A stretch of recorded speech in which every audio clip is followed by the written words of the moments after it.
Oh yes, this meeting of the Sumner County Commission is now open pursuant to adjournment. Anyone having business before this board, you may sign the roster now. God bless this country and this honorable board.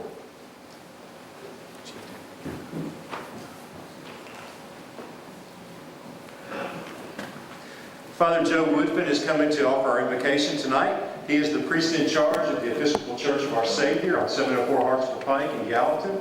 He and his wife and their 2 children moved to Gallatin in June 2015 after he graduated from the School of Theology of the University of the South in Sewanee. Prior to seminary and ordination, he was the partner in a small print shop in Southeast Tennessee after working in the residential life office of his alma mater, Lipscomb University. His wife, Carly, teaches 3rd grade, and both their children attend the pre-K program at John Vianney School in Gallatin. When he is not at church, he enjoys reading, cooking, and racquetball. Thank you, Father Woodfin, for being with us tonight. Thank you. Let us pray.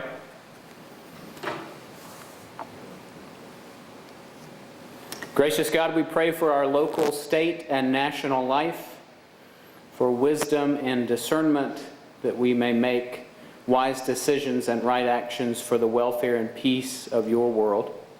Send down upon those who hold office in this county the spirit of wisdom, charity, and justice, that with steadfast purpose they may faithfully serve in their offices to promote the well-being of all people. For it is in your holy name that we pray. Amen. Join the pledge. I pledge allegiance to the flag of the United States of America and to the republic for which it stands, one nation under God, indivisible, with liberty and justice for all.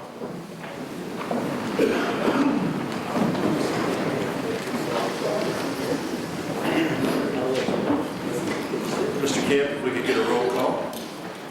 The roll call is now open. Would each commissioner please record your presence? We have 23 members present. All 24 members are present. Can we have all 24 members present?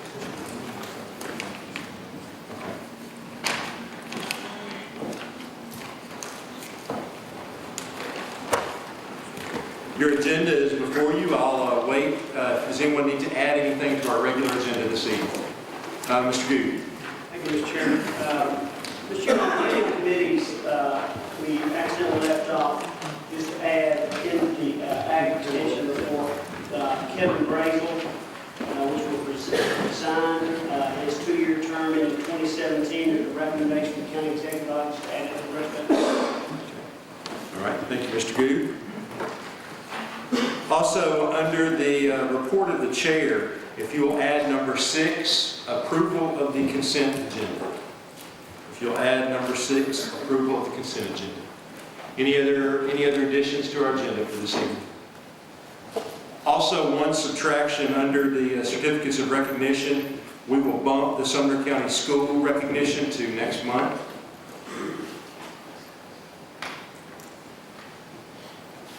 Is there a motion to approve our agenda, Mr. Pomeroy?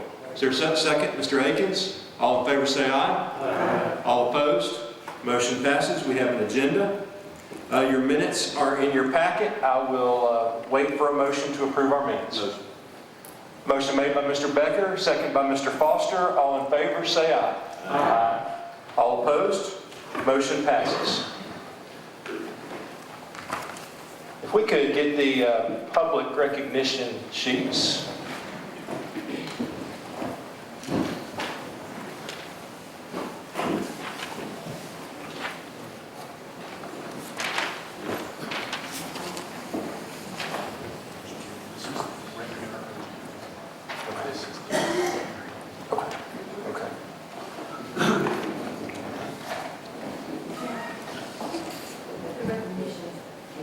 We're going to.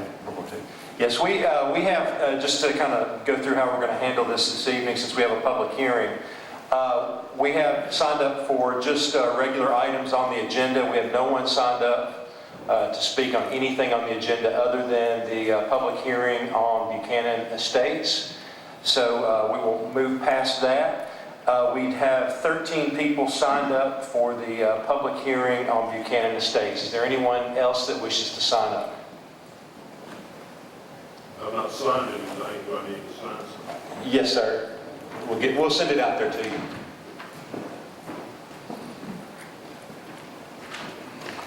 All right, with there being no one desiring to speak to an agenda item other than Buchanan Estates, we'll move now to the announcements from the chair. First, I'd like to thank our EMS crew for and Sheriff's Department for their outstanding work during the snow the past week. I think Mr. Wegener may be putting out a cookbook soon. He's gone viral. You know, people are making snow cream and sausage balls and everything else thanks to our EMS, but really they've really done an outstanding job. Yes, and our road department as well. They've all worked really hard to do the best they can. If you consider that we had in some parts of the county 12, 13, 14 inches of snow, they've really done outstanding work, and I'm just on behalf of the commission, I'd like to express our thanks for them. Your veteran service report is in your packet. And we'll move now to our certificates of recognition. We're going to begin with one for Chief Billy Crook.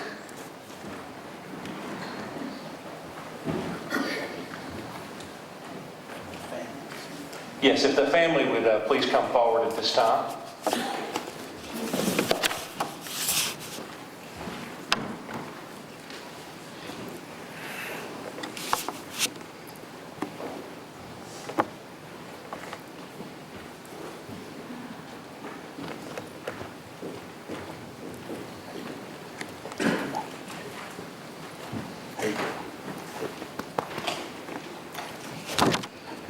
Let me just say, before we start, I served under Chief Crook for numerous years, 20 plus. So if I get choked up a little bit reading this, forgive me. This is a resolution honoring the memory of Gallatin Fire Chief William Billy Crook, whereas the former Gallatin Fire Chief William Billy Crook, who served 49 years with the Gallatin Fire Department before retiring on March 1st, 2015, passed away on the 4th of December, and his passing is a great loss to Gallatin and Sumner County. And whereas Chief Crook was first hired as a firefighter in 1966, then served the community in the role as assistant chief for 32 years before he was named chief of the Gallatin Fire Department in 2007.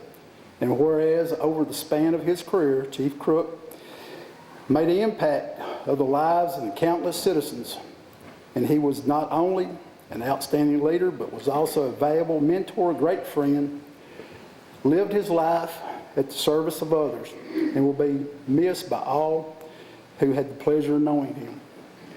Now therefore be it resolved by the Sumner County Commissioners meeting in regular session on the 25th day of January 2016 that this body does hereby owe a debt of gratitude to Chief Crook for the integrity, dedication, and professionalism he displayed over the decades, and be it further resolved that this resolution be spread over the minutes of this body, and the clerk is to furnish a copy of this resolution to the family of Chief William Billy Crook.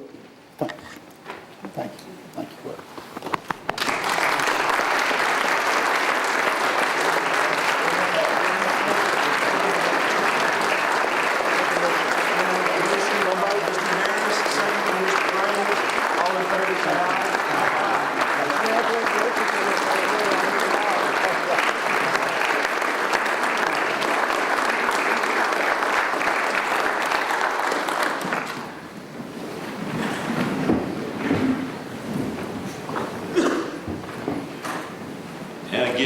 Express our deep appreciation for Chief Crook and all he's done for the city of Gallatin and all Sumner County. Thank you. We also have a recognition of our Tennessee United 2001 Boys Red soccer team, state champions, and Mr. Becker is going to honor them. Boys, if you would come on up with your coaches.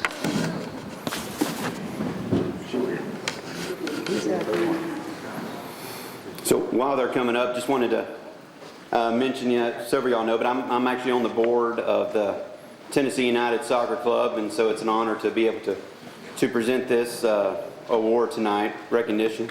So have y'all come over here. Yeah, just spread out. I know you got a lot of you. And just explaining a little bit how Tennessee United Soccer Club and how soccer in general in the state is organized.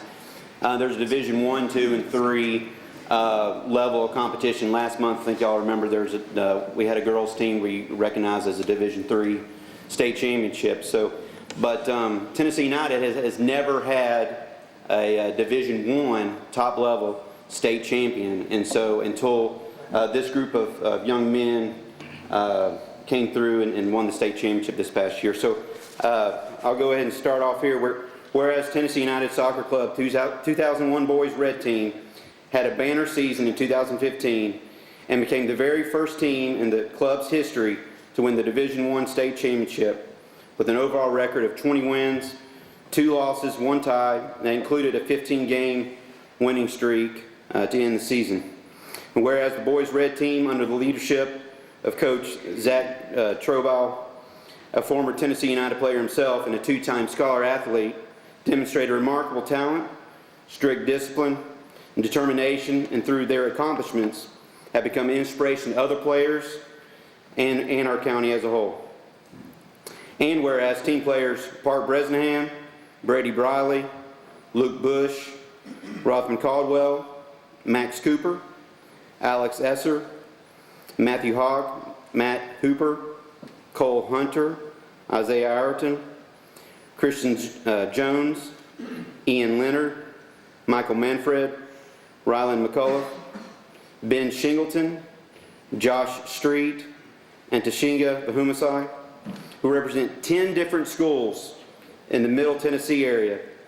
They were dedicated to their goal and remained focused throughout the season, which led to their state championship title.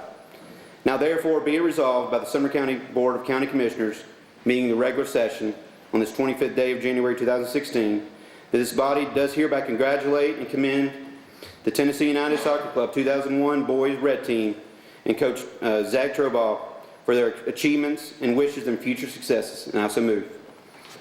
Motion made by Mr. Becker, seconded by Mr. Green. All in favor say aye. Aye. Motion passes.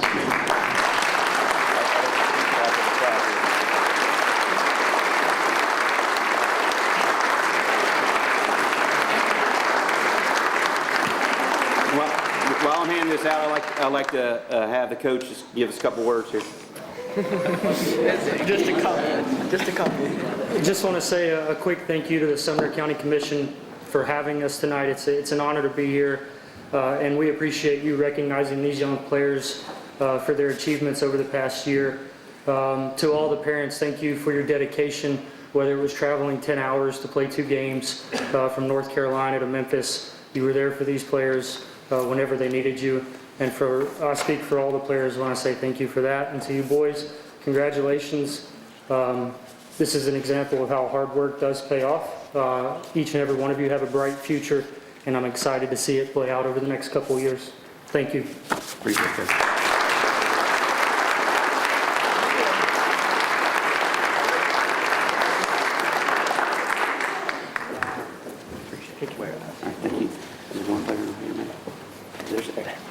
All right, appreciate it. Thank you.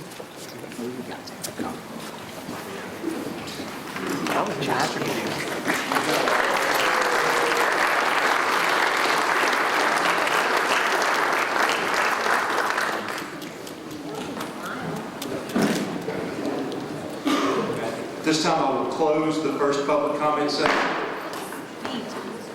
and we will open our public hearing for Buchanan property rezoning. There will be a public hearing for the Sumner County Commission meeting January 25th, 2016, 7 p.m. This meeting will be held in the Sumner County Administration Building in the Commission Chambers, located 355 North Belvedere Drive, Gallatin, Tennessee.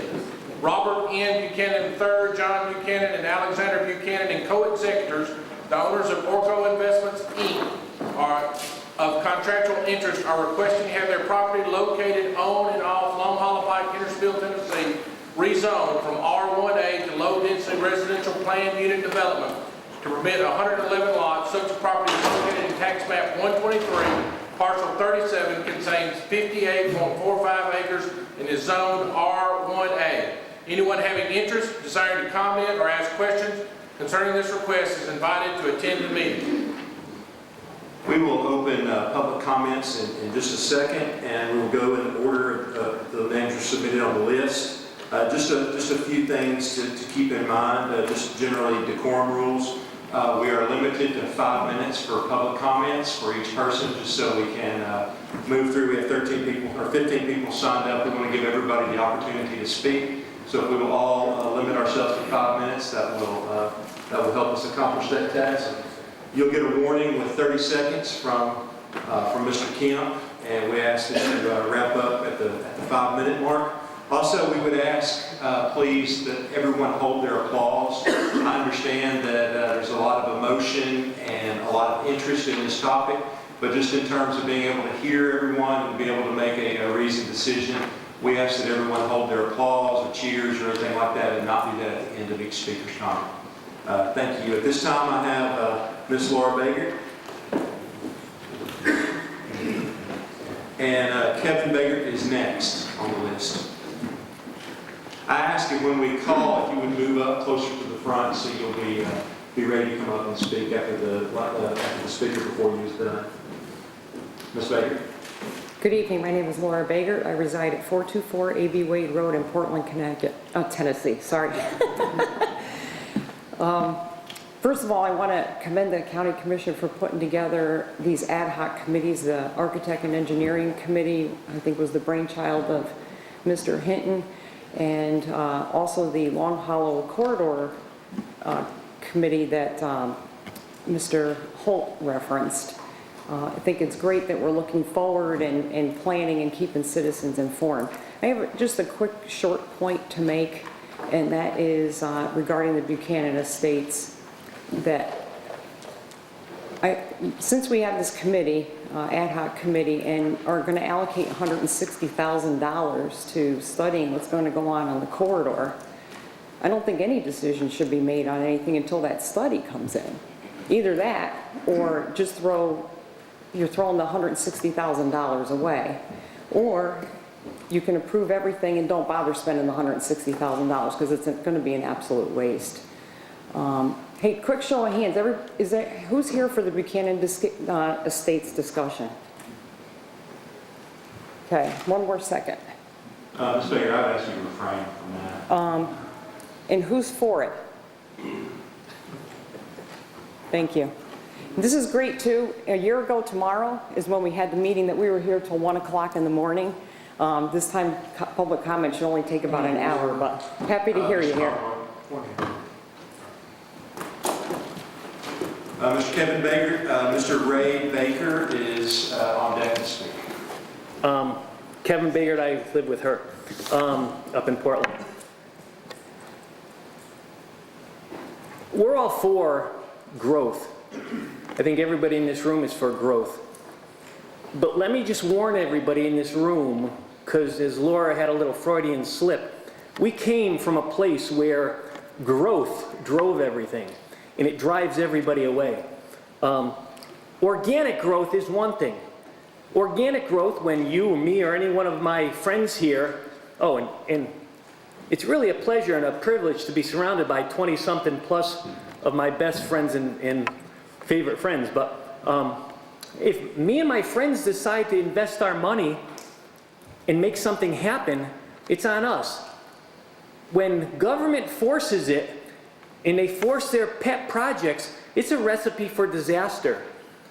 You know that video we saw there, anybody notice there was no mention of Sumner County at all? Go back and reread it.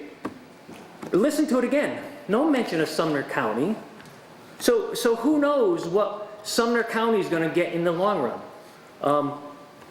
But my prediction is this: if we continue on our current trajectory, within 5 to 10 years, mark my words, get it on video, taxes will have doubled, violent crime will have doubled, okay? The amount of just drain on the infrastructure of this county, you will not recognize it. Remember where we came from. Used to be the Constitution state. Thank you. Mr. Ray Baker, Ms. Caitlin Hale is on deck to speak. Thank you for the opportunity to address all of you. First of all, I'd like you to know that the Walker Consulting Group, which I'm sure all the commissioners are aware of, has been hired at a cost of, or at least been obligated to be hired, at a taxpayer cost of $160,000 to compile a Southwest Sumner County comprehensive plan for the future. And by their own admission, this study will take at least 6 months and maybe more to even complete. Now, I'm sure all of you are aware that it's promised to deliver from their study information about engineering, infrastructure, and so forth. And hopefully it will present a promising picture, but we're kind of miffed that it doesn't include anything about a hydrology report, because we're all concerned about stormwater where I live. Secondly, while we're not against development of the property and look forward to enhancing the desirability of our area with a great addition, we do not agree that this is the most desirable plan as presented by the developer. They just happen to be the only developer at this point with a plan. There could be others down the road. This developer has consistently stated that they want to build 111 residences on this 58 acres, and they've not come off of it one house. And that's supposed to include streets, a recreational area, paved spaces, of course, for all of the residences, and community gathering areas, and some water retention areas. And you don't have to think long to realize that adding that will only exacerbate an already bad problem that exists now with stormwater runoff. I know personally because my house borders this property directly in front of where two creeks meet behind me to handle excess water runoff before it runs down to Long Hollow Pike. If you go down the Hollows Court on the 6th house on the left, and the creeks meet right behind my house. In addition, this crowded development will be adding many more cars to the already crowded Long Hollow Shackle Island intersection with 3 schools that are there right now. Thirdly, the developer won't come off this 111 houses because, in my opinion, with the information I found out, their option to buy this property before it expires next month is so high that it'll take many houses squeezed together to make the profit that they project to make, and we shouldn't have to pay for their miscalculation if they paid too much for it, or if their option is too much. Our neighbors, the O'Neills, recently bought property bordering the Buchanan property and paid just a little over half of that amount per acre. And finally, because of what we have pointed out, we are respectfully asking that you vote to deny this rezoning tonight, or at least consider sending it back to the Planning Commission, where they would have the benefit of having a complete study done by the Walker Group, and then make a little more intelligent decision about what we need to do going forward to make our community bigger and better. And I thank you. Thank you, Mr. Baker. Ms. Hale is up now, and Mr. Gary Horn is on deck to speak next. Go ahead, Ms. Hale. And Ms. Hale, if you don't mind, just state your address. Hello, my name is Catlin Hale. I live at 995 Upper Station, Camp Creek Road. I represent many people on my road and the surrounding roads through our organization, which is SaveUpperStation.com. We became aware, last year of some interest in some land that Vol State has of developing a field, bringing a lot of traffic out our way, and it kind of joined us together as neighbors saying, wait a second, what's going on? Who asked our opinion and what's happening? And, we hear about progress and development, but as I started talking to my neighbors and started recognizing what was going on, we live out there and we respect that there's history out there, beauty, wildlife corridors, many things that invite us to stay there. Certainly also respecting the farmers that are needing the fields to farm, needing the beauty there for wildlife to enjoy, and needing the quiet also. Tennessee is one of the most beautiful states we have in this country, and unless we take steps to also help preserve what that beauty is and what it represents for an overall quality of life, then we're going to lose it. We cannot keep developing everything. We cannot keep destroying everything. We have to be able to say there is a point where you develop, and there's also a point where you preserve, and there's also a point where you listen to the people that live in the area. So I would ask anyone here to step back, take a look at your properties, at the value of your properties, at your quality of life, and recognize that we need to stand up also and say no to what is being proposed here. We have to be able to preserve something, because where are we going to be in 50 years and 100 years if we don't take care of what this beautiful state has to offer? Thank you. Thank you, Ms. Hale. Mr. Horn? And Mr. John Belcher is on deck to speak next. Mr. Horn, if you don't mind, just state your address for the... My name is Gary Horn. I reside at 1605 Newman's Trail, which is borders the northernmost part of the property. My house dead ends right into the northernmost border of this property. In the interest of time, I'm not going to ramble. I wrote something I'm just going to read. But Mr. Chairman and Commission, thank you for letting us speak tonight. I, like my fellow neighbors, have spoken many times in the past year telling the Planning Commission and the full Commission why we are so against this project. We've heard about water and traffic issues that we, the neighbors, have to deal with on a regular basis. We know, and we've seen more examples tonight, we know that the Long Hollow Corridor is becoming one of the busiest roads not only in Sumner County, but in all of Middle Tennessee. There have been many facts presented by both sides, but the most important fact presented is this, in my opinion. You must decide who will ultimately be subject to the additional hardships that approving another 111 homes in this area will cause. Will it be the out-of-state developers who have no interest at all outside of a monetary one? They will not have to sit in more traffic to get their kids to school or get themselves to work. They will not have to worry that the next heavy rainstorm will once again flood their homes and their neighbors' homes. They will make their money and move on to their next development. So it's up to us, the neighbors that border this property, to have to fight to work and get our kids to school on time. The folks of the Hollows and Tower Hills will have to be the ones to clean up the mess after their homes have been flooded once again because of improper planning of those developments. It will be up to us to try and monitor traffic and speeding issues that are prevalent in our neighborhoods as we speak. And I would like to digress a half a second and thank Commissioner Kemp for her efforts in getting a no exit sign, I believe it is, or no outlet, whatever it is, that was knocked down on Newman's Trail, and that finally is up. I mentioned that in the last Planning Commission. You weren't here, so thank you very much for that. And this is also not to mention the additional homes that we understand are proposed on land that is currently for sale at the corner of Latimer Lane and Long Hollow Pike. This could bring an additional 80 or so homes into this area. So all we're asking you, the commissioners, that we voted into your position to do the right thing.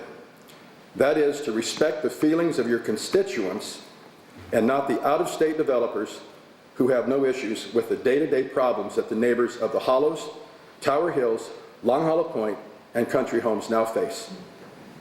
And if I was a betting man, I'd bet that your minds have already been made up after a year.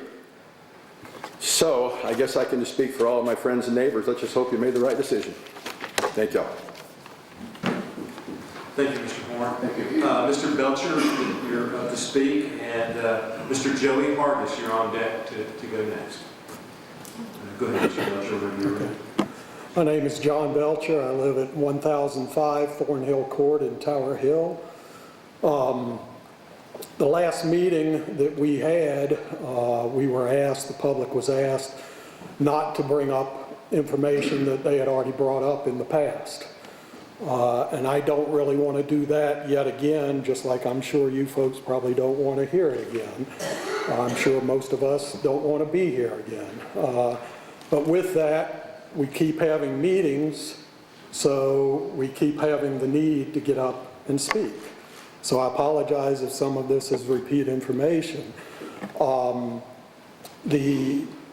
As I mentioned the last time that we were here, the cart is before the horse still, your planning commission, which you apparently have put together to make decisions about developments like this, have now voted this down twice.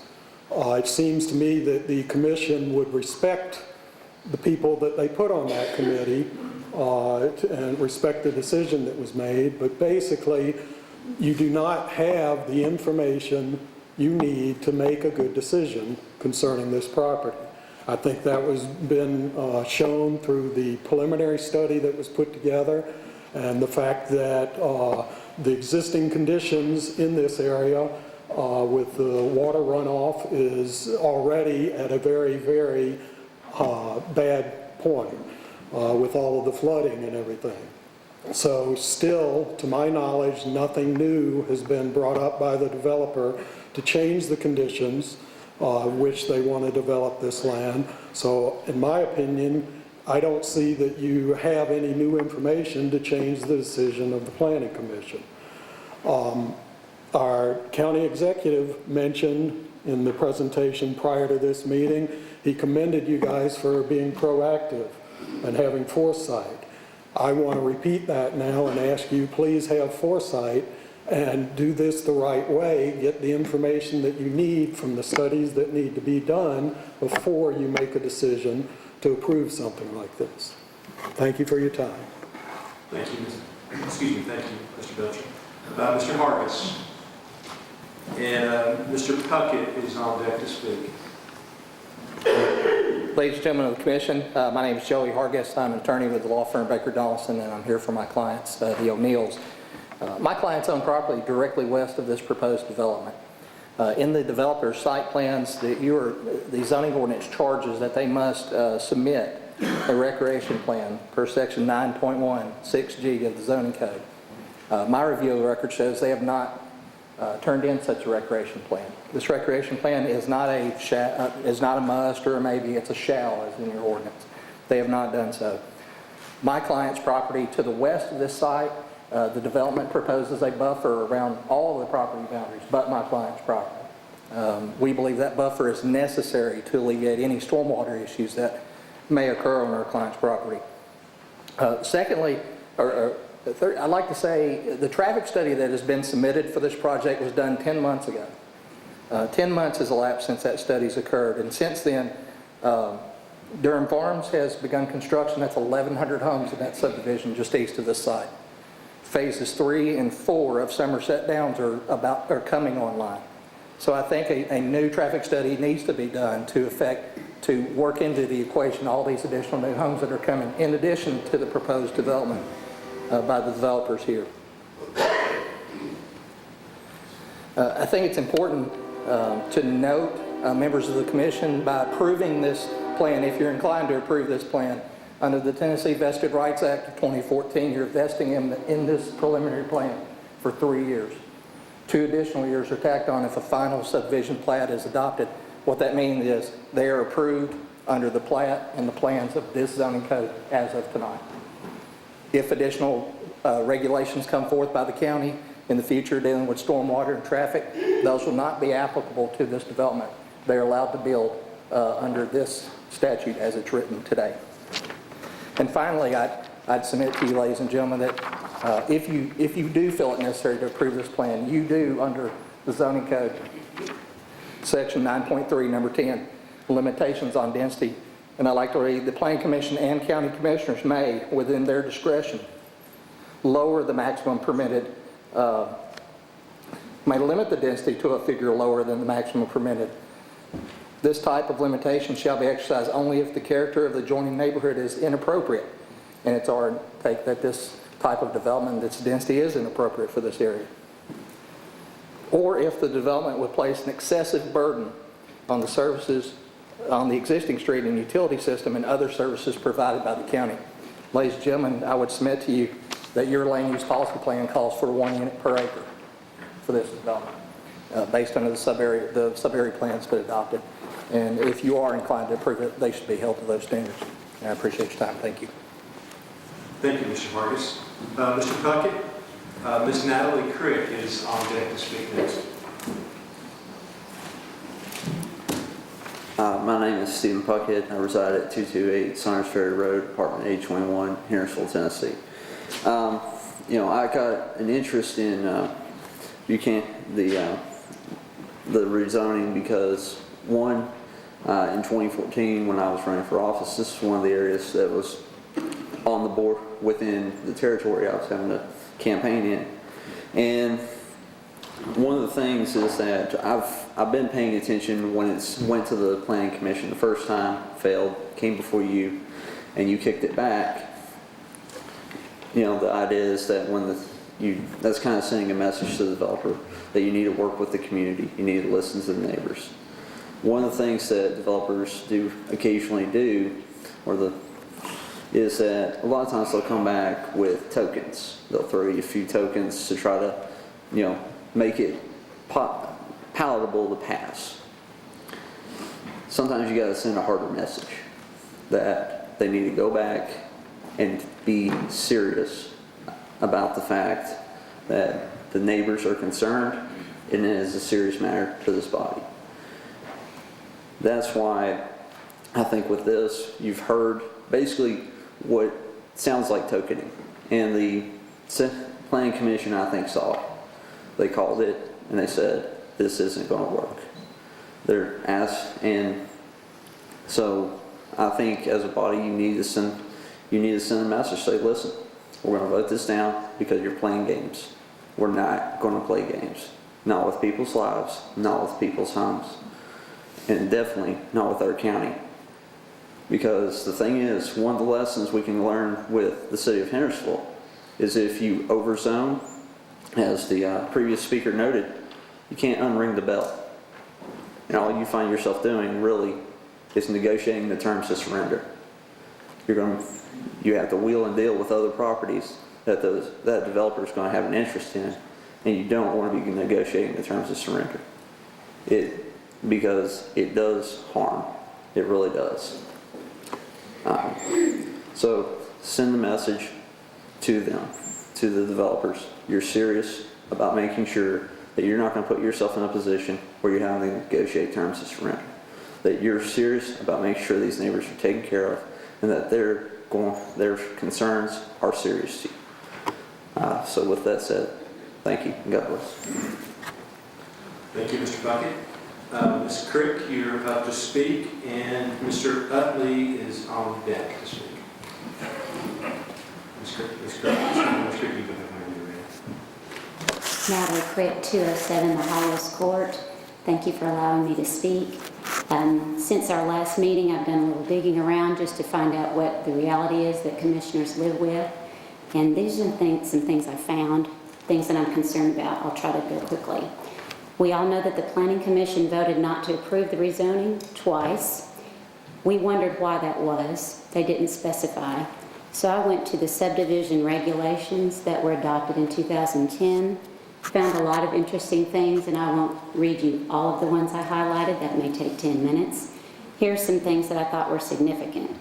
Under Section 1, number 104, Policy and Purpose, the land shall not be subdivided until proper provisions have been made for drainage, water, sewage, other public utilities, and other required public facilities and improvements.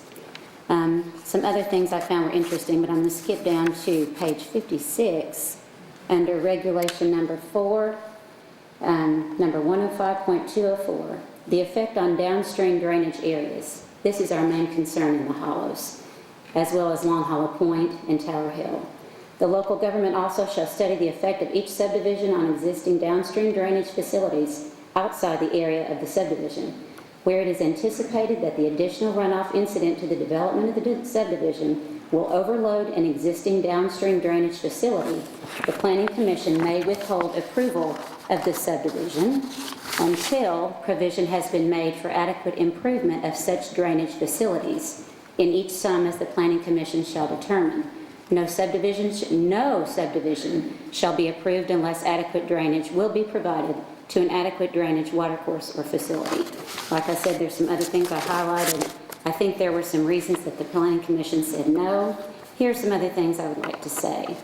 I think the Planning Commission took action with that in hiring Steve Casey. He made his preliminary presentation. in August. He found that the culvert across from Buchanan Estates' proposed entry is insufficient right now. This is without anything else coming from Durham Farms, which is just traffic, but as far as drainage from other people in Buchanan Estates, as well as the ones who enjoy that culvert now, is too much. According to the commission minutes of July 2009, this commission eliminated the county engineer's position. I don't know why that was. I looked back and I couldn't find a lot of evidence. Found a lot of people who spoke against that, people who were licensed, who know about engineering, and cautioned that that was going to be a downfall of the county. And since then, some other developments have gone in, and I don't know who approves or monitors developers as they commence what they're doing. But according to that, the Construction and Development Department was going to take over. I looked at, let me say all this too. We have talked to our commissioners about our concern with the drainage from Somerset Downs being insufficient. We've been told not to bring that up, that that's not a part of the argument. And we're wondering if there are adverse conditions that result as of after Buchanan Estates goes in, and we say, see, we told you this would happen, will we be met with the same argument? Sorry, that development has already commenced. That's no longer an issue for you to discuss. That concerns us. Tonight we say, if you vote to approve, why would you do so based on this history? What will you do with the regulations that I assume are still in play from 2010? What will you do with the 2 no votes that the Planning Commission has diligently put forth after much deliberation? Will you stand with us as homeowners? We've offered to work together to find out what the solution would be for our neighborhood in the Hollows as well as Long Hollow Pike. Nobody has met with us to discuss that. We are willing to do what needs to be done with your help. We cannot do it by ourselves. Homeowners cannot keep suing each other and doing their own thing to be told to quit doing that when there's no solution offered by the county. So, will you turn us down tonight, or will you be proactive? Thank you. Thank you, Ms. Crick.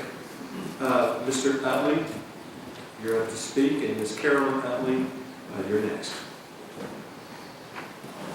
Good evening, ladies and gentlemen. Please excuse me, I'm getting over a cold here. My name's Ronald Utley. I reside at 193 The Hollows Court, Shackle Island community near Hendersonville. My wife and I have been residents of the Hendersonville area since 1970, and we've been in Shackle Island since 1995. Our house is on an acre-plus lot in the Hollows, which backs up to the eastern property line of the subdivision. Since going over all the technical details that you've heard innumerable times before, at least 4 that I know of, I won't bore you with all of those. I'm sure you've heard all the squawks already, so I won't touch on those. We've watched this area develop over the last 20 years and seen the usual application of less than adequate infrastructure being put in place as a number of developments increased. There seemed to be a lack of rational planning used in many cases, although shortcuts and backdoor exemptions were apparently okay, ultimately causing failures that adversely affect people and their properties and left some future commissioning body, like you, to worry about cleaning up the mess. Well, guess what? Today presents an opportunity to make a plan for this area that will not only satisfy the concerns of the current residents, but allow Shackle Island to keep its appeal as a desirable place to live in the future. If a viable plan is put together and adhered to, it will go a long way toward correcting many of the problems we now face and provide current and future residents and this commission with something to be very proud of. I will give credit where due to this commission who have set aside the monies and the members who have worked so hard to start the process of comprehensive planning for Sumner County. It's long overdue in my estimation. I encourage everyone to be part of this process. Get involved. That is the only way you change our communities can be brought about. The firm of Walker and Associates seems to be very adequately staffed to handle the questions that confront us, with the exception of hydrology. And for particularly, I like their approach of asking the local residents for their input before a plan is finished. As for this meeting, let it be on the record that I'm opposed to the rezoning of this property, as are my neighbors and friends out there. They are your constituency. You need to hear what these people desire. Thank you. Mrs. Utley, and Mr. Randy Fly is to speak next.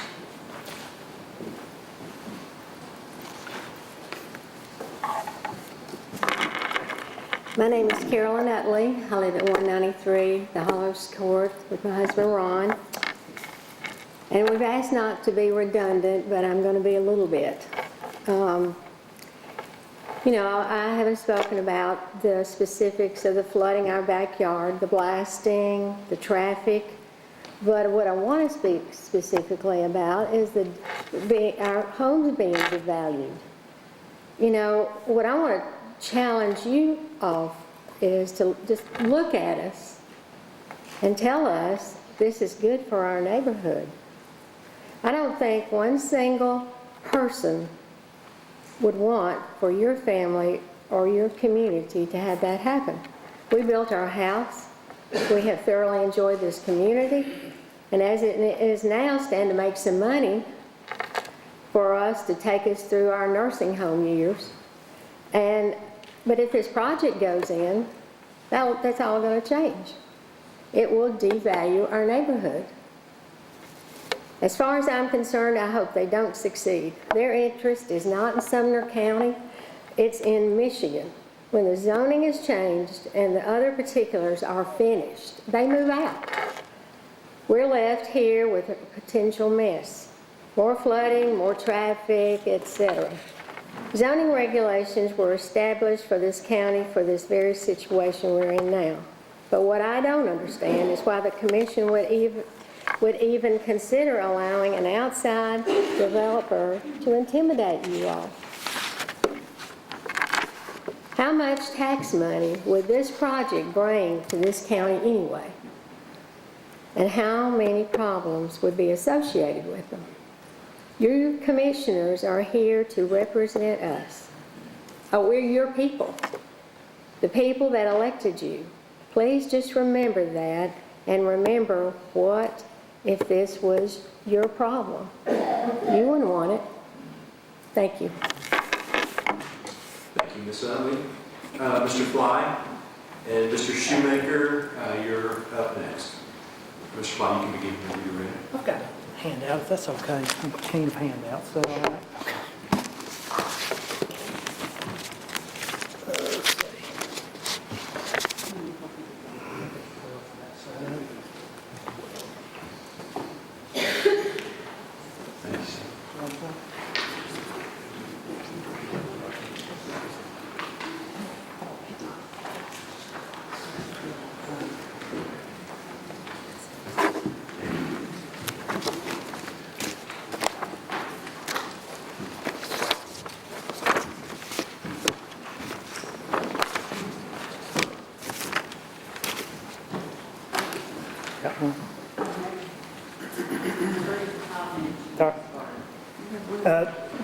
Thank you very much. Good evening. My name is Randy Fly, and I live at 1002 Sterlingshire Drive in Hendersonville. My home's across the street from the property that we're discussing tonight. I'm in the Long Hollow Point subdivision. My home faces Long Hollow Pike, and I have the creeks that run along the front and down the sides of my property. I just want to quickly tell you this. When I was a little boy, I spent my summers on a farm out in Williamson County, out off Moore's Lane. Some of you may know where that's at. My grandmother had a little dairy out there, and I used to go out there in the summertime and run those fields. And I probably learned everything I needed to know in life out there on that farm. I learned this for sure. In order to get cattle to go where you want them to go, you got to keep them calm. If they get upset and excited, you can forget it. They'll go in 100 different directions. You can't do anything with them. And I'm telling you that because that's what Orco has attempted to do with us, the homeowners, over the last 10 months.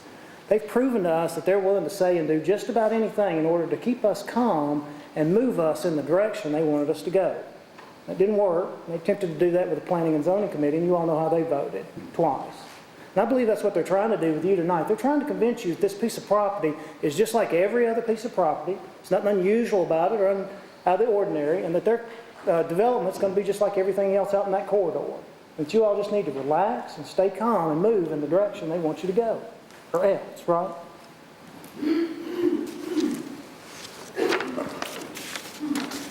I've given you a handout. I want to illustrate to you why I don't think what their development is going to end up looking like is going to be like anything in that corridor. If you would, this is the final plat to Phase 1 of Somerset Downs. And on that first page there, you'll see a rectangle box to the left. And in that box, I know there's some small numbers there. And if you're having a hard time seeing that, flip your page. I've increased the size of that rectangle box. But in that, if you would join me on that first line up there, you'll see that lot number 3 has 16,683 square feet, and that's 0.38 of an acre, a little over a third of an acre. Does everybody see that? And you go down that whole third column right there, and you won't find one lot under a third of an acre. In fact, if you look closely enough, you'll find some half-acre lots and some 6/10 of an acre lots. Everything is a third of an acre and larger.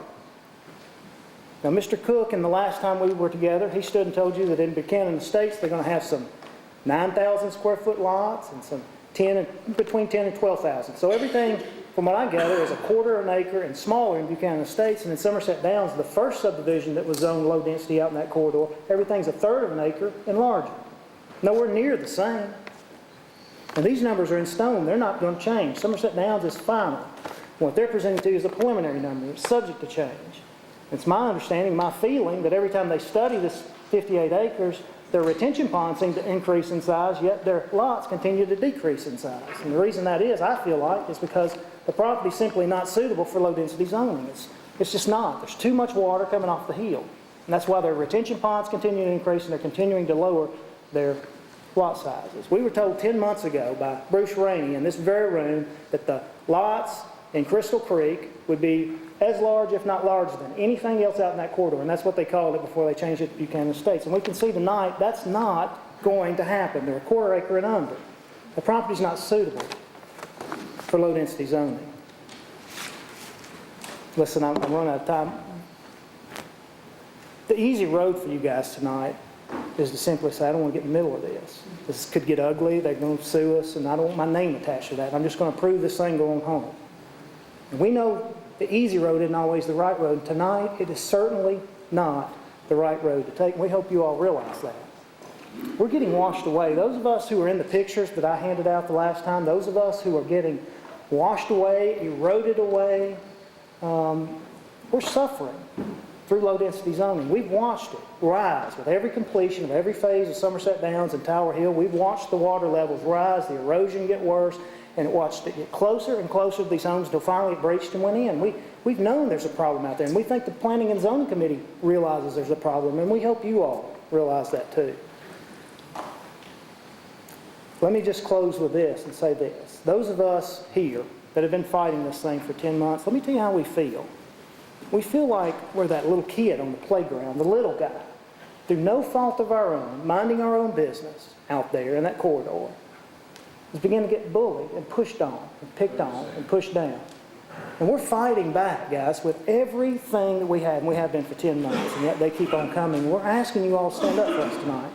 We're asking you all to protect our property. We're not physically being harmed, but our property is. And let me tell you, as an adult who's invested most of his life savings in my home, it hurts just as bad to watch your property washed away.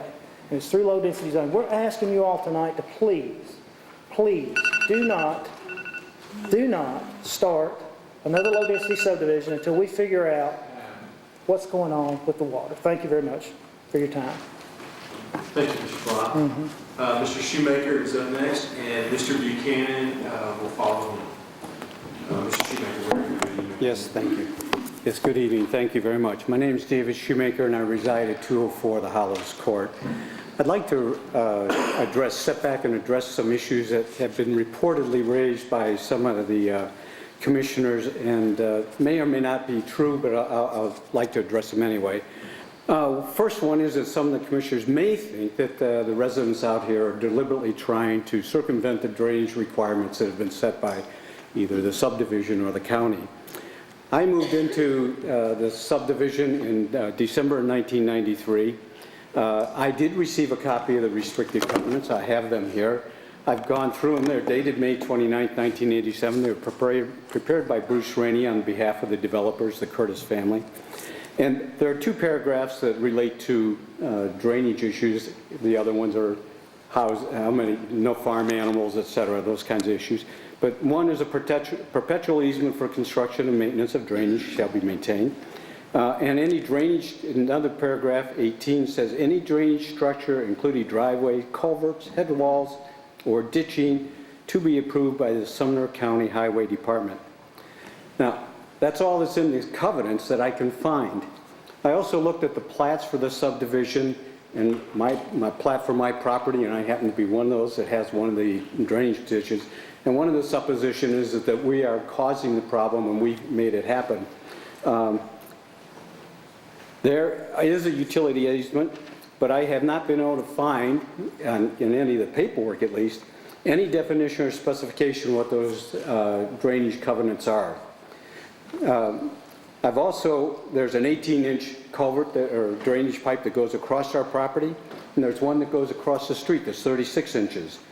These were interestingly placed. I bought the property from the developer, not from another homeowner. I didn't build it. I bought it from the developer. The culvert across the street, that drainage, and the drainage across my lot was already in place. They're put there by the developer's family when I bought the property. Certainly they would have known because they drew up the restrictions. Not finding it there, I have gone to and spoken with several departments, with the Stormwater Department, the Planning Department, the Roads Department. All of these people have been out and been on the site, and I appreciate that. All of them have been very cooperative. All of them have been recognized the problems. We've had several meetings in that building, several meetings on site, and several points come out of it.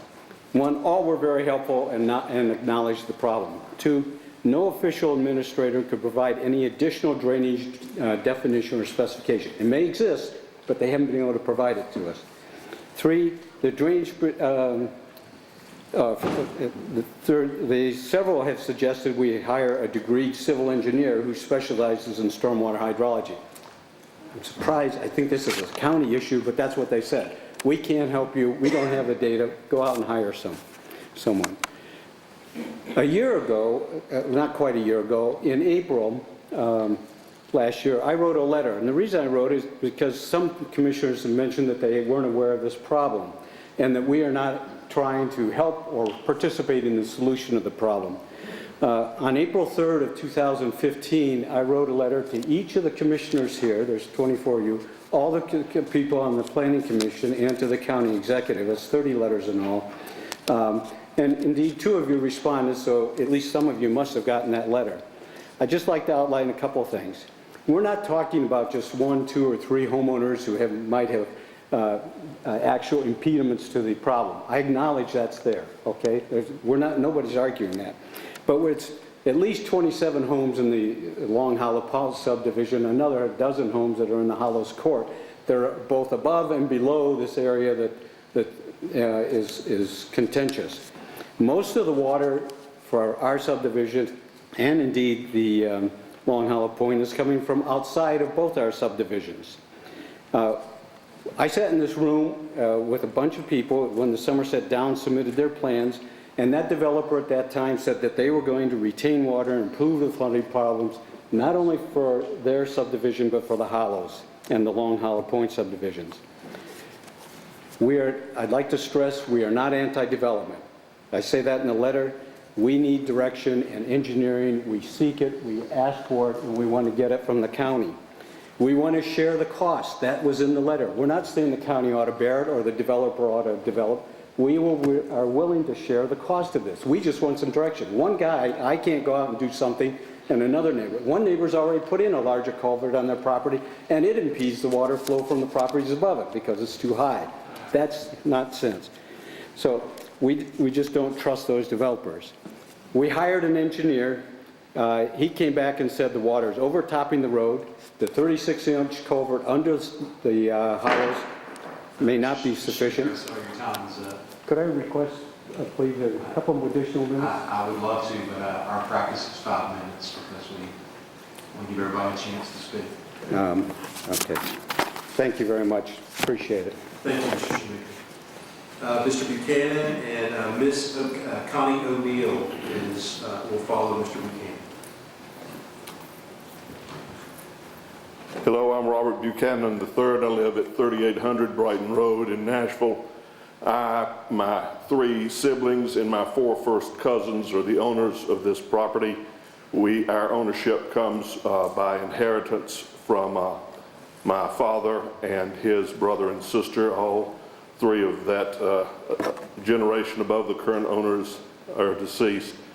My grandfather came to the Shackle Island community in 1905 to serve as the community doctor. He had just graduated from the University of Nashville's medical school. He came to Shackle Island because his brother was the pastor of the Beach Cumberland Presbyterian Church.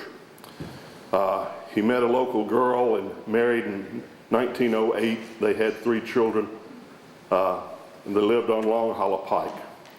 The farm on that side of Long Hollow Pike, my father, his brother and sister sold in the 80s, and that was developed into Long Hollow Point. Another field my father and his brother owned adjacent to Long Hollow Point was sold and is the Long Hollow Baptist Church.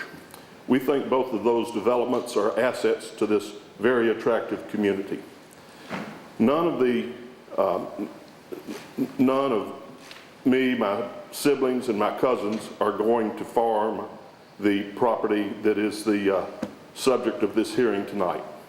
We have entered into a contract with Orco Development, the developer.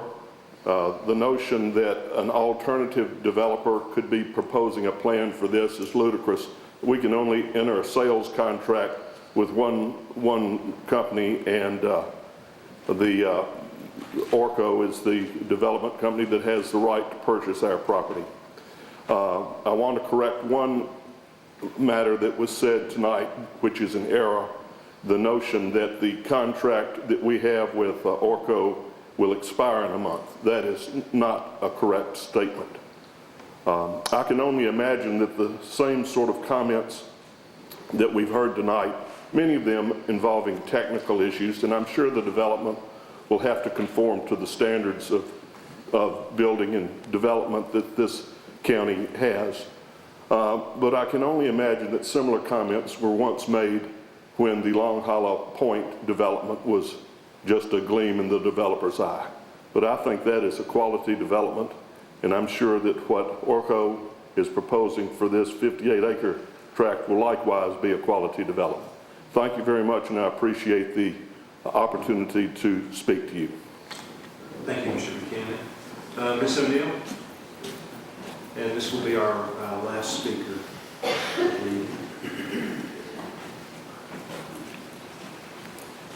Ms. O'Neill, you can begin whenever you're ready. Oh, okay.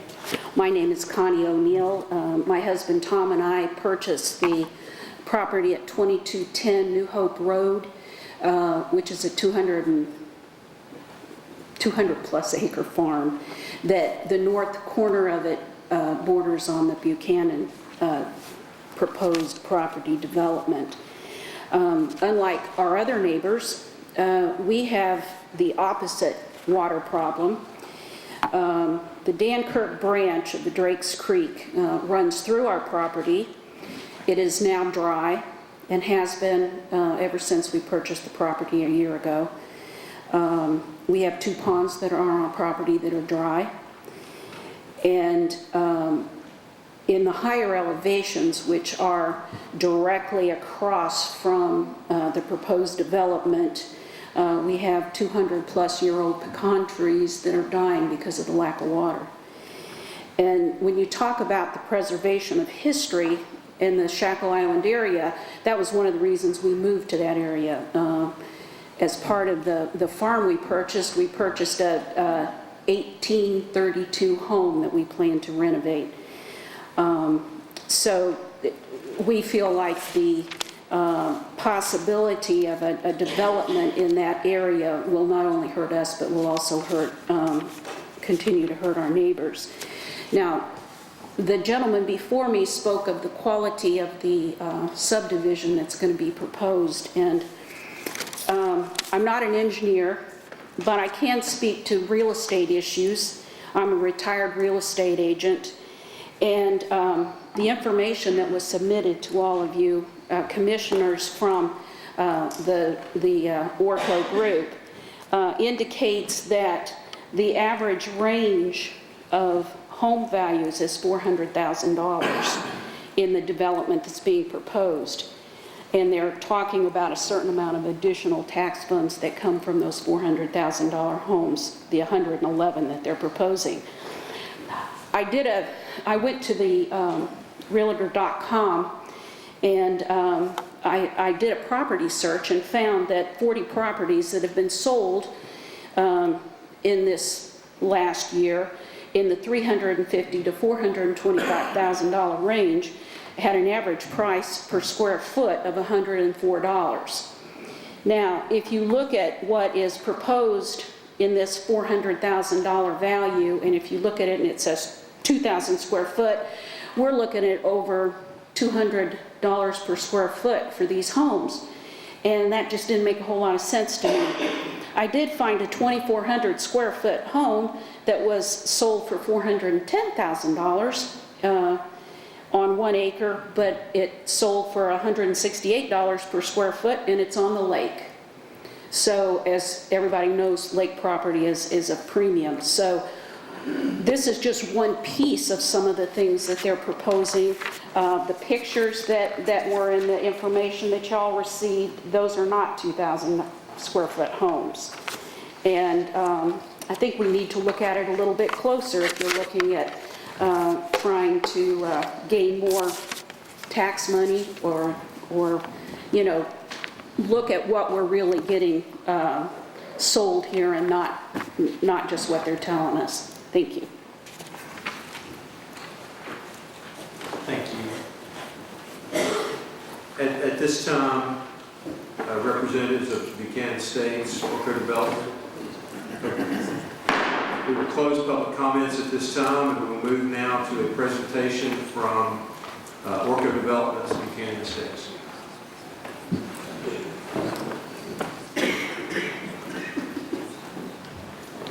Mr. Kemp, by decision of our legislative committee, they will have 15 minutes.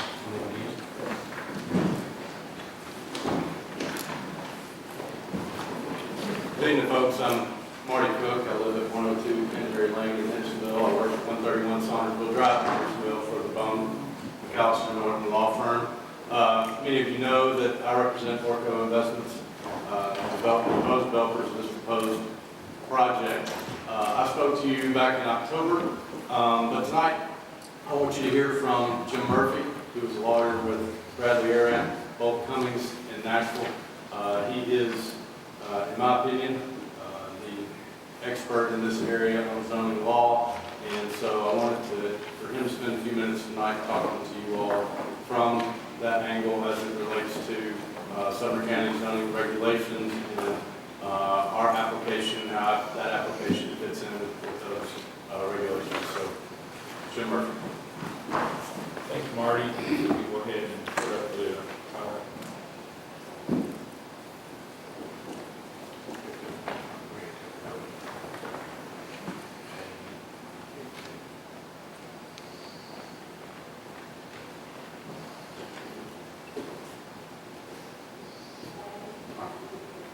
Thank you. Is that on now? Yes. If I start to mumble, please tell me I'm not speaking loud enough, and I will try to correct myself. Thank you very much for allowing us to be here tonight to make this presentation. As Marty says, I'm Jim Murphy with Bradley Aram, Bolt Cummings. Address is 1600 Division Street, Nashville, Tennessee 37203. We're requesting approval of a low-density residential PUD under your Sumner County zoning ordinance. Excuse me, can we get the microphone? Closer? Yes, ma'am. And again, if that doesn't work, I'll bend down even further. Again, we're requesting approval of low-density residential PUD. Tennessee law is clear that the Commission is acting in an administrative capacity when it considers a plan unit development such as this proposed plan unit development. And the Commission must determine if the applicant meets all the applicable requirements found in the zoning resolution. cannot impose requirements that are not found in the zoning resolution, and if this application meets all the requirements, then you must approve it. Next slide. The developer here, as several of the neighbors have pointed out, is Orco Investments. It's a Michigan developer with considerable experience developing high-quality residential developments. This is their first project. They hope of many in the Middle Tennessee area and in Sumner County. The proposed development, as we will describe throughout this presentation tonight, is a high-quality development. Again, it's targeted at couples seeking to downsize, so you've had lots, smaller lots, larger houses. Next slide. Property is located along Hollow Pike, east of New Hope Road. The property is highlighted here in blue on this drawing. To the left is Tower Hill. Immediately to the right is the Hollows, and then a little further to the east, to the right of the Hollows, is Somerset Downs. Next slide. This doesn't show up very well. I'm sorry. It probably shows up better in your package. This is a copy of your zoning map. It shows the property in pink as R1, which is the current zoning of this property.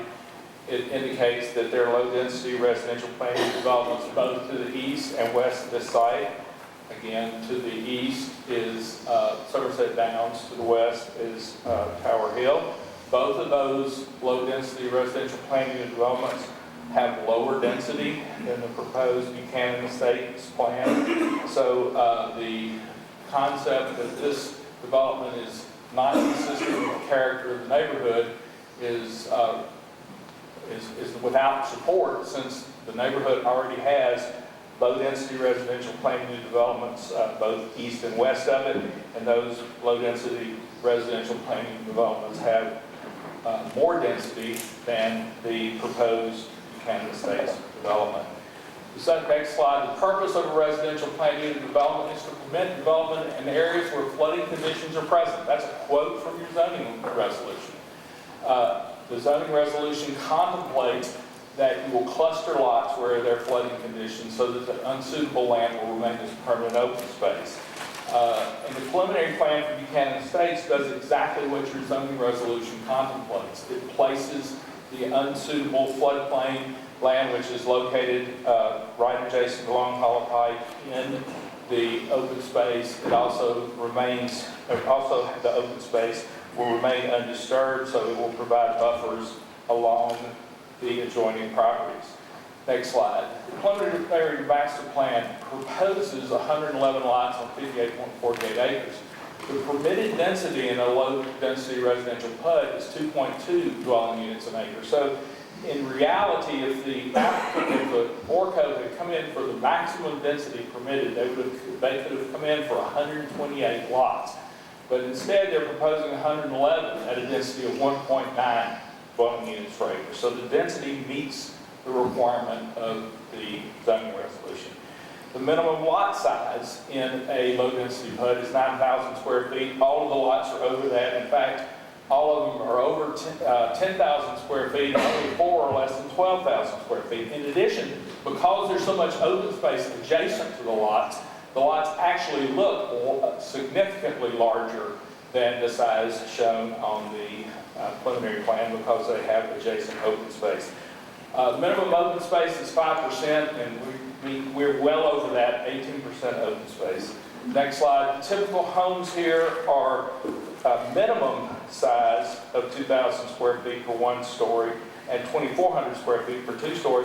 All of them have to have a minimum of 3 bedrooms and 2 baths. So the anticipation is these are going to be significantly larger homes than you would typically see in a starter neighborhood. This is not a starter neighborhood. This is for folks that are looking to downsize. Next slide.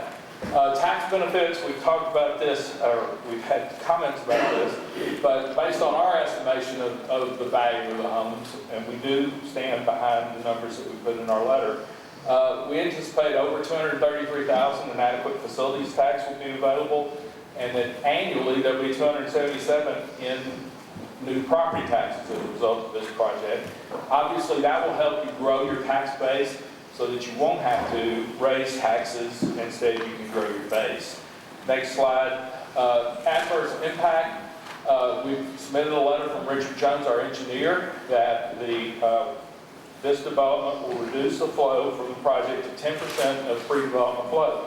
So there might be an existing stormwater problem in this neighborhood, but that's not this developer's responsibility to fix.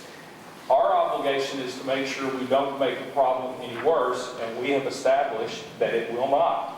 The traffic has been another issue. We submitted a traffic study that proposes 2 turn lanes along Hollow Pike to address the traffic, and the traffic engineer opines that the traffic with those 2 turn lanes will not be, there will not be unacceptable levels of traffic along Hollow Pike. So again, that's the basis, that's a traffic engineer's report. That's what is required in order to deal with a traffic analysis. You've got to have a traffic engineer determine whether traffic will be adverse. And there's no other evidence in the record other than this traffic study that there will be no adverse conditions of traffic as a result. Compliance with the zoning resolution, the preliminary plan does comply. There is notes on the plan about the recreation plan that was mentioned. As we noted, this project is consistent with the character of the neighborhood, since the character of the neighborhood is already has in fact low density floods in the neighborhood that have higher density. There's no evidence that the traffic conditions or stormwater problems will be increased as a result of this project. So since the plan meets all the requirements, the County Commission has to approve the plan.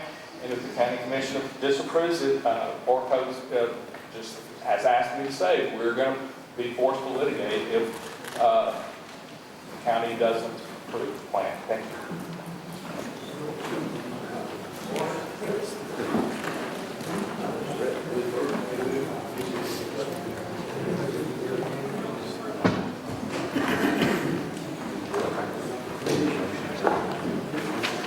Mr. Chairman, I move we have a 5-minute recess. Let's take a 5-minute recess.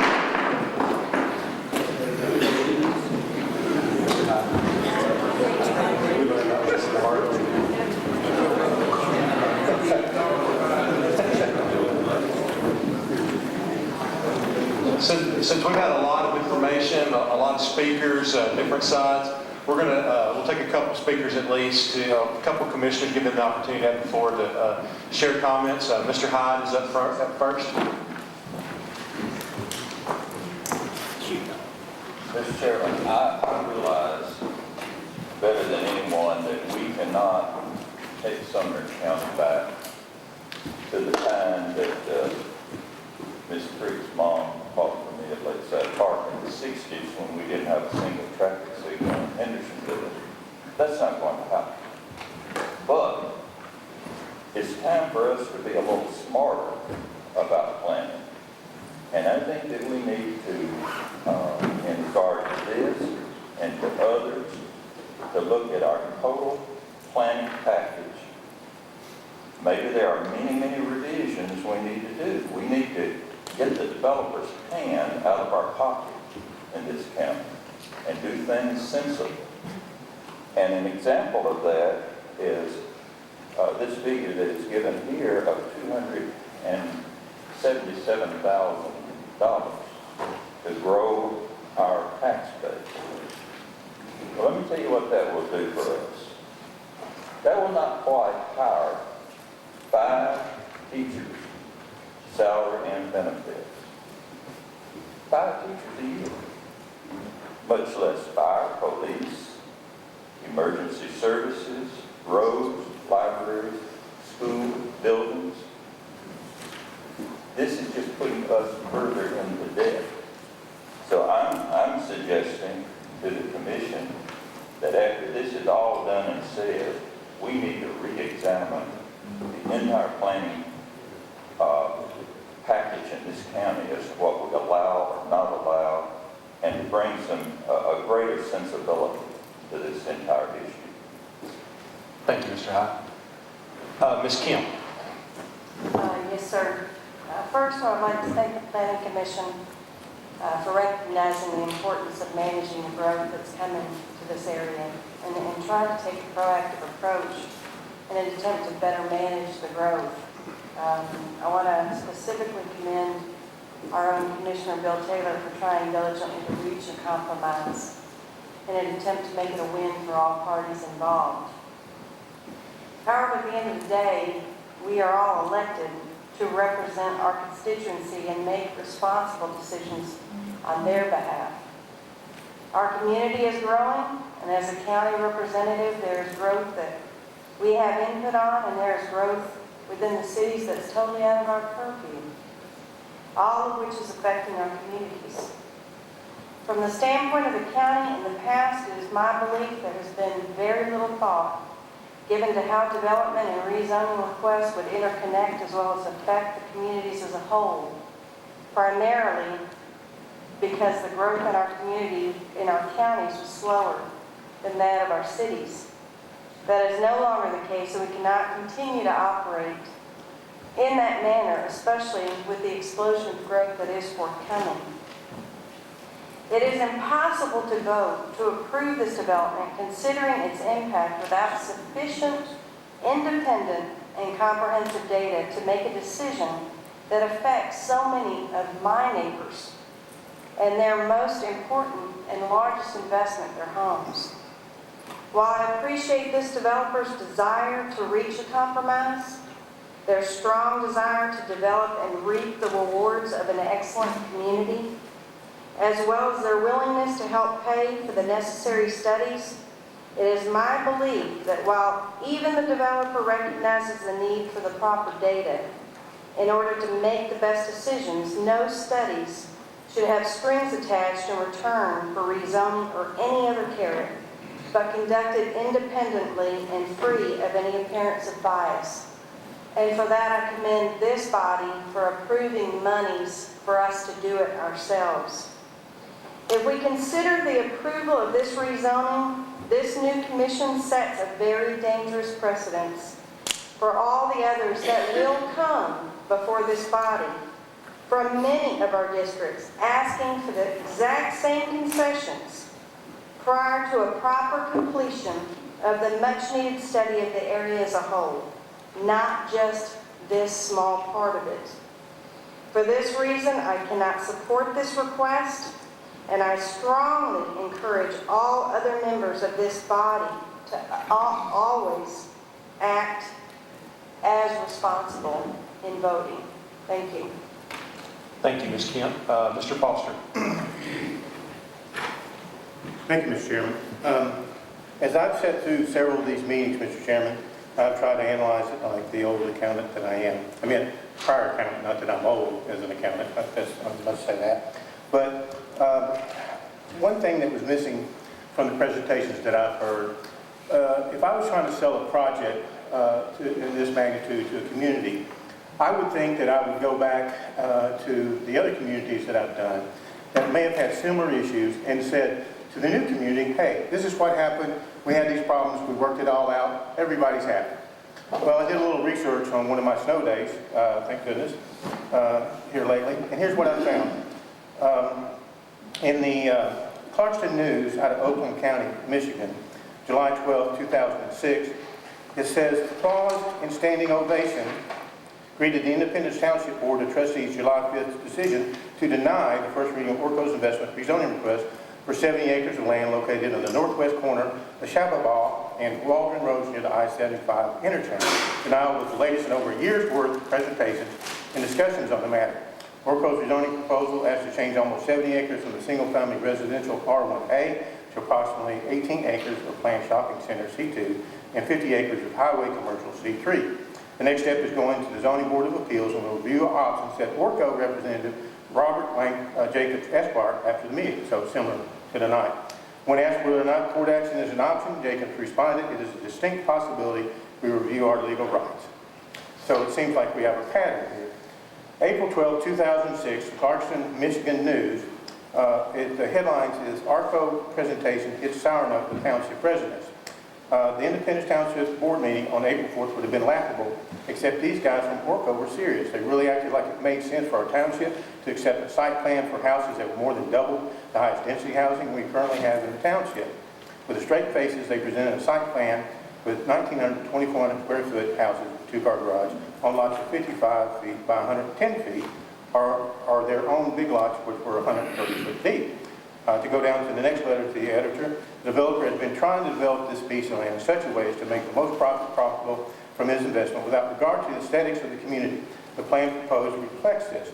Going on, Mr. Rizzo, in a letter to the editor, said, the reason I think a lot of people moved to Clarkson was because it has a rural style of development with homes built on large lots. I don't think Clarkson needs to alter its master plan to accommodate developers who want to make a huge profit on a small parcel of land by proposing the type of plan we saw at Tuesday meeting. So, Mr. Chairman, I submit that we have a pattern here. And who do we owe our obligation and our duty to? I submit that we owe it to our residents. Michigan, Orco is a Michigan company. They will develop the property if we approve it, and then they'll be gone. But the residents who have invested like I have, and I'm sure most of the people in their room, most of their income throughout their lives in their homes, that's at risk. And I, in good conscience, Mr. Chairman, I can't support that. Mr. Murphy said that we must approve this plan tonight. Well, Mr. Hargis, another attorney, said that if we feel that the character of the adjoining neighborhood or their excessive burden of services would be affected, we could deny that. So I'm going to vote not to approve this thing based on those recommendations. Thank you, Mr. Chairman. Thank you, Mr. Foster. Mr. Pomeroy. Yes, thank you.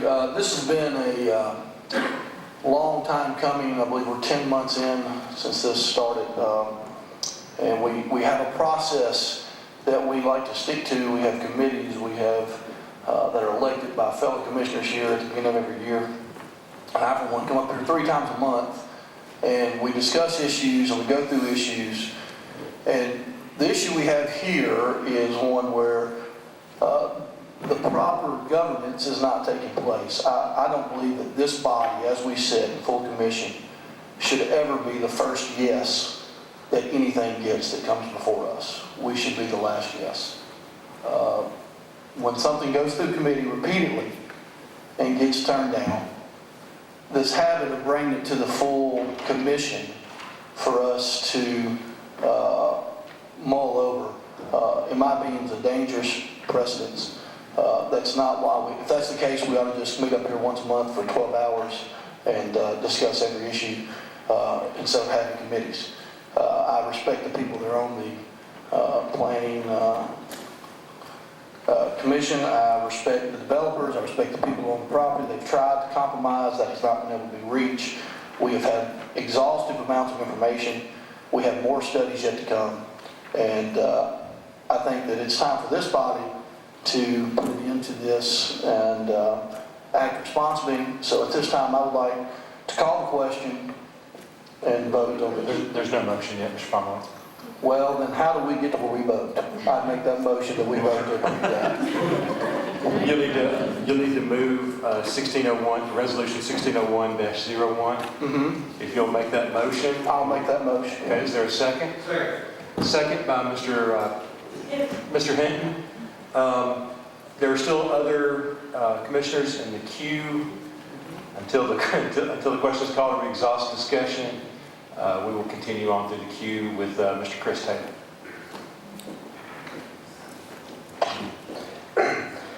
A lot of times when things come up, I like to find out firsthand what the information is. I did that same thing in previous instances that popped up, and I did today. And I met with Mr. Cook and some representatives and asked a lot of questions. I had a lot of questions from hearing different people speak about the community.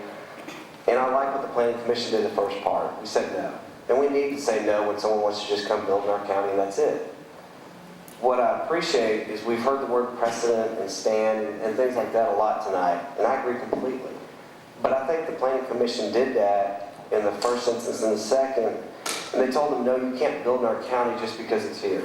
You have to do a little bit more. You have to invest in our county. You have to show us how you're going to make this a better county because of that. And By saying no, they made the builders and the group come forward and make a lot of concessions that have never been made in our county before.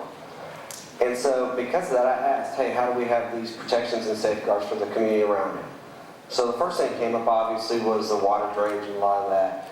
But also I've heard it mentioned, and Ms. Crick said it perfectly, what happens after you leave? You've built and you've left. So that was one of the first things we could discuss. And what they explained to me is obviously every builder has a bond as they're building. So that if they mess something up, it pays for it while they're doing it. And that's great while they're building. But what happens for the halfway through the community when it's done, there's still, say, 10 houses left?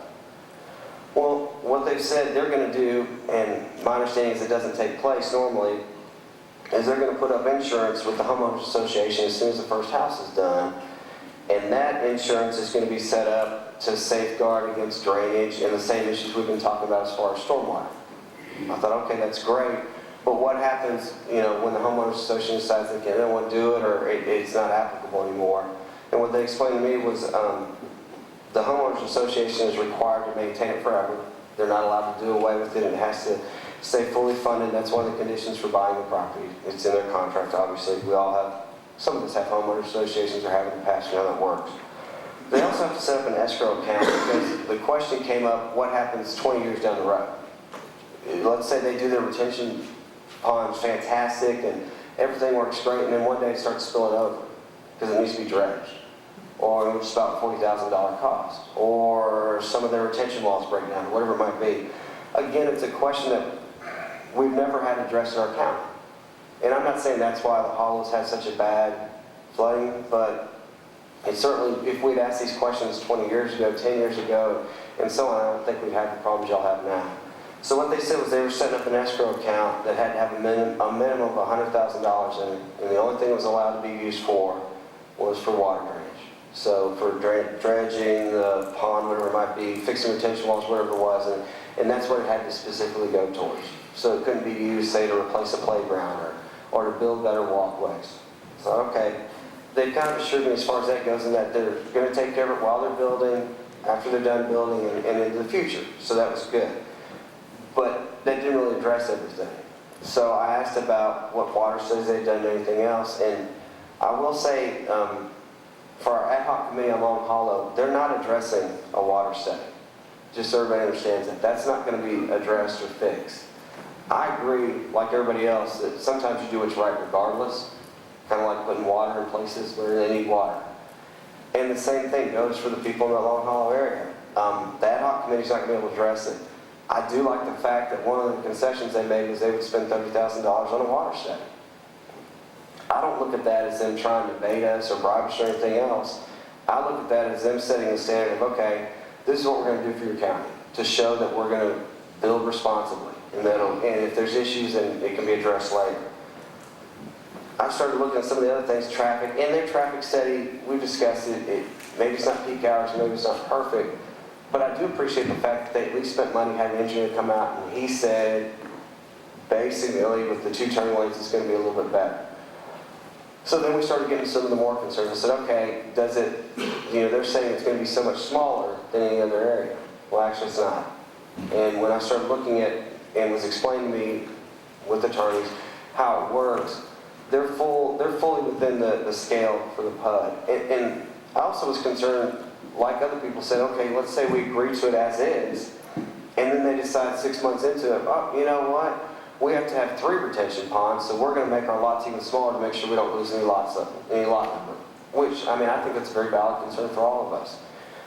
Well, when you look at the PUD restrictions, what has to happen is we approve it once. They then have their engineers go out, design and draw everything out exactly how it's going to be built. They have to say, here's how many retention ponds we have, everything else. And then, before they can start building, it has to go in front of the Planning Commission one more time for final approval. Because that was kind of my concern, is do we still have a hammer over them once they start building if they don't do it the way we said they're supposed to? And there's a process called a work stop. And we could do it right now for Buchanan Estates, which has a lot of flooding, I'll just leave it at that. But at any point we need to, the county can step in and say, you're not following the guidelines you said you would follow in this master plan, so we can make them stop. And the more I thought about it, it's true, we've never done a very responsible job on the county level as far as builders, whatever the reason. It's time we started doing that. And again, I applaud the Planning Commission because they did set a precedent for the first time. They said no. And that's never happened. We don't say no to people, we just let them build because we always want people who won't grow. Well, they didn't just set a little bit of a standard, they set a really big standard. They said if you want to build in this county, one, you have to abide by everything we say that makes it match the surrounding community or at least be better as far as home values. And I'd say these home values are a little bit higher than some of the surrounding areas. And then two, to me, which is even more important, we've made them agree to the fact that they're going to protect the surrounding community, and more so, they're going to invest in our county. Not just build and then leave, but actually build and leave something that's right. Be it insurance, bonds, everything else to protect, but more so that they're going to try and make it better. In this case, it's the study for water. The next land development, I don't know, it might be something where we make them say, you know what, you need to spend money towards parks, and you need to donate portion of the land to parks. I mean, there's no telling, there's no limit on what we can do. But regardless, we started that standard of saying, if you want to build here, because Sumner County is a great place to live, you have to do it the right way, the way we say it, and it has to follow all of our guidelines. And honestly, they follow all of our guidelines completely. Do I hate the fact that there might be litigation? Yeah, because I'll be honest, there's a court case out of Lebanon and some others, and I would never put Ms. Denham on the spot, but this isn't really defendable. And the reason I say that is, we can say no, and then they can go to court, it'll take a while, and they'll get it, and then we won't get any of these concessions we put in there. We won't get any of these standards we've tried to establish. So for the first time in a long time, we're going to be able to say, hey, when you build here, here's how you build, and you know what? Buchanan Estates had to do it. So there's something to point to say they had to follow these guidelines. So if you want to build, just know, that's great, but here's what you have to do. So to me, that we say that we haven't set a standard, yeah, we have. We've finally set one. We've finally set a precedent. We're finally doing what we said all along, which was control the growth in a way that we think is positive for this county. I don't know how we can honestly look at it and say this is not going to be better. And I can say that dead, looking you right in the eyes, man, because their study says it's going to reduce drainage by 10%. That's better. I mean, there's no way you can't say that's not better. And I guess that's what makes it really hard for me about this is they're doing everything they're supposed to. They're doing the things we've asked them to do. And now we're not doing it, and I can't really find the reason why. I mean, I've looked, and y'all know I don't have any problem asking people things. I've yet to see a reason not to approve this. So, with that. Thank you, Mr. Taylor. Ms. Lamar. Thank you, Chairman. I'm not going to try to recant everything that we've heard tonight over the last 9 months because we've all heard it. But I want to say I was elected to represent my constituents, many of whom you've heard speak tonight. And I want to say to you neighbors, thank you for staying engaged over the last 9 months. But with that being said, I will be voting against this rezoning and encourage you to listen to the neighbors we've heard from tonight and don't know this rezoning because the next time it may be in your neighborhood, in your district. Thank you. Thank you, Ms. Lamar. Mr. Bill Taylor. Mr. Chairman, I think I'm known in this room as one of the only people who really put a lot of effort into this in this zoning change. At first, I was adamantly against this development totally. However, I wanted to be fair. I wanted to do my homework. I wanted to meet. I wanted to study. I read the regulations. I read the zoning regulations.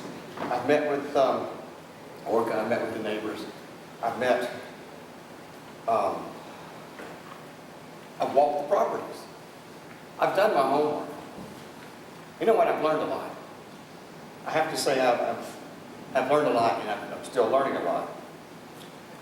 We as county commissioners have the obligation to protect our citizens from what can happen and might happen. What can happen with this property right now? It's zoned R1A. R1A as soon as the contract expires, someone can go in and build in 58 single-family dwellings, 58 townhomes, 58 duplexes, and 58 double wides. Duplexes times 2, or 58 times 2 is 116 single-family dwellings. They can do that as soon as this contract is over. If they do that, everything that we have worked for, we, the citizens of the Hollows and some of the other commissioners and the planning commission, is out the window. What can they do? They can put in 58 single duplexes, but there's no consideration for roads, driveways, turning lanes, proper lighting, sidewalks, landscaping. You can put boats in the yard and cars on cinder blocks. There's nothing we can do about it. Now, that is frightening and a risk that I don't think anybody wants to do. I know people in the Hollows are just great people, and they want to protect their home. But if we don't do something, this can happen. Well, you say, oh, you're really? You'll put mobile homes up there? Well, probably not. But if you drive down the big station camp right now, it's littered with duplexes, and it's coming fast. They can't build them fast enough to rent. So it's a disaster that could happen. They don't have to pave the roads. They don't have to turn turning lanes. They don't have to do any drainage. They don't have to do anything. We all know that the Buchanan property will be developed. It's going to happen. Do we want to be developed how it is zoned now, like I just described, or how we want to zone it on our own? We have the right, we have the opportunity to select with a PUD what we want to do. Now, the people in the Hollows have voiced more and more times that they want to protect their homes from devaluation. I can go on a limb and say that cars in the cinder block in the backyard are not going to look good in the neighborhood. Devaluation, however, destruction of their home from flooding or damage. And that's a very reasonable concern. Tonight, people mentioned about the Walker group that is not hired but considered, and what they're going to do is planning this Long Hollow Pike corridor. We're going to not only do Long Hollow Pike corridor, but we're also going to rechange the zoning regulations. We're also going to look at how the rest of the county is going to grow. Sumner County is destined to explode. We can't stop it. So can we guide it? Yes. But this new land use plan is going to be 12 months away. Buchanan Estates, Orca, has the right to play with the rules that they have submitted under right now. There's nothing this new land use plan can do to prevent that. There's many court law studies that says that if we change those rules, we'll lose. If we try to make them do a different way, this is the rule book they have. They get to play by it. And so, if it goes to court and we want to change the rules, we lose. I think Mr. Taylor's already said if it goes to court, we'll probably lose anyway. If it goes to court, we lose all the concessions that Orca has done. There's 4 issues that everyone's talked about. Quality of the development, drainage and water runoff, strain on infrastructure, and the density and the layout of the development. I'm not here to defend Orca, but I want to let you know that they have bent over backwards to try and meet a lot of these conditions. They've met with the residents, they've met with the planning commission, they've met with planning commissioners, they've met with county commissioners, and they've been very cooperative trying to do things and try to meet the concerns and made a number of concessions. More concessions than any developer in the county has ever done. Okay? Let me address those 4 qualities. And I apologize for taking all this time, but I don't get all the time I'm doing it. First, the quality. Sorry. Now, quality. You saw the pictures of the homes. They look nice. I don't think they're going to duplicate, as Hendersonville put it, in Vinyl Village down in one time, where they made a mistake. They're going to be nice homes. They're going to limit the number of the exterior things to stone and brick. They're going to have track dimensions. They're going to have turning lanes. They're going to have underground utilities, walking paths. Instead of 5% green space, they're going to have, that we require, they're going to have 18% green space. Sidewalks on both the street. As we stated earlier, Our zoning regulations right now allow for 25% of the homes to be 9,000 square feet. That's under a quarter of an acre. I call that a bathroom house. You can sit in your bathroom and talk to your neighbor in that bathroom. Only 4 of the lots are less than 10,000 square feet. The rest of them are bigger than that. And one lot's going to be 30,000 square feet. And the exterior will be stone and brick. There's no unattached street structures. There's no boats and cars on the grass. There's no boats or cars on cinder blocks. They've also agreed to take a 30 to 50 foot buffer of the vegetation and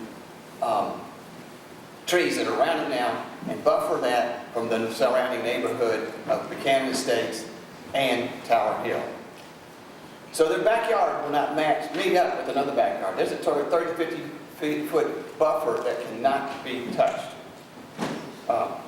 Drainage. The residents of the Hollows have legitimate concern about drainage. You've seen the pictures, you've seen it done, you've seen how the retention ponds next door have been designed. They have a legitimate concern. Orco has guaranteed this will not be an issue with their project. Well, how have they guaranteed that? First of all, the retention ponds, burns, underground water drainage is designed by Rogers Group. They'll issue a performance bond. They've also agreed to have an insurance policy of $1 million, $2 million to insure against any damage to any home. They've also put together a $100,000 escrow that will be there forever to deal with drainage problems that occur 10 years from now, to fix things. They've also agreed to pay for 2 engineers. One, our engineer, Steve Casey. He's an independent hydrologist who's already gone and said that yes, there'll be a 14% increase in water flow off this project if it goes as designed. Richard Jones with Rogers Group. He's going to design it, submit the plans, and if Steve Casey approves it, then they'll go on with it. So we've got an independent engineer looking at it. Now, I am 100% in favor of protecting the citizens of the Hollows, and we would be wrong to not do that. And this is why I've gone through this exercise with you all to explain what we're trying to do. Constraint on the infrastructure. State law says that one person's opinion does not matter. You have to have a documented professional study that shows what does matter. Now, the presentation we had earlier, well, let me go. White House has said water and sewer won't be a problem. That's okay. Traffic study says, and the documentation we said Buchanan Estates development will not make a current runoff problems in problem, or normally cause an additional traffic congestion along Hollow Pike. However, in our package we got today, or by email, their traffic study said that the traffic will increase in the morning from 7 to 8 by 8%, in the afternoon from 5 to 6 by 9%. Do the math, it's 100 cars.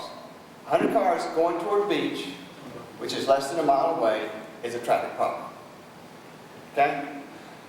But really, the peak study is really not 7 to 8. It's 6 to 9. That's, when you add up the cars that they did on their one day's traffic study, that's 2,200 cars. That's double what they said. The peak area from after school to people get home from work is 3 to 7. Their number was cars for 1,100 cars, and that traffic study, we added that up, was 3,600 cars. 3 times the amount of cars that really their traffic study said.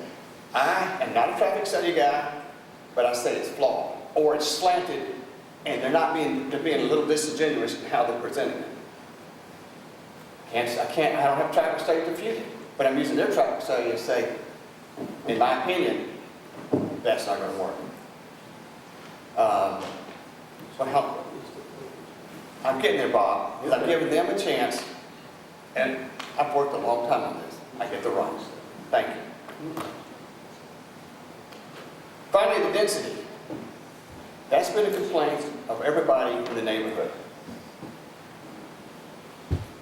I showed these plans initially to an independent architecture firm who just thought this is ridiculous. It's too dense, and it's very antiquated in their layout.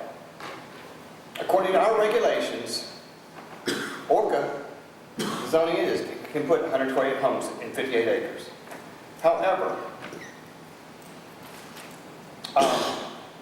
our zoning regulations, and Mr. Hart just pointed out, says that we have the right to limit the density based on 2 criteria. Number 1, strain on the infrastructure, and 2, the character of the adjoining neighborhood is inappropriate for the proposed development. The character of the hollows is 1 acre lots. The character of the adjacent Buchanan Estates property is much smaller. That doesn't fit their character. If you look at the map that they sent out there, all the pink is 1 acre lots or bigger. There's only 2 teal colors that fit that thing. So the majority of the land is 1 acre lots. Now, we've all agreed. So we have the right as the County Commission to reduce the number of lots based on what we think. I'll move on, Bob. I think a compromise in density would be appropriate. I think we could come to concessions that the Hollows people have already mentioned a number of homes that would be acceptable to them, that would be less than what they want and more than what we want. We've already been told litigation's coming. If we approve this plan with a lower density than is approved, then we have taken a little fire out of their litigation legs, because now we've said we haven't denied your approval plan, we've just approved it with smaller, with lesser density. I propose there's a magic number, 70. I say, they say 111. Let's come somewhere between 80. I'm kind of leaving that up to you. But instead of voting against it, we're going to destine ourselves for a lawsuit. We vote for it with less density, then I think we can.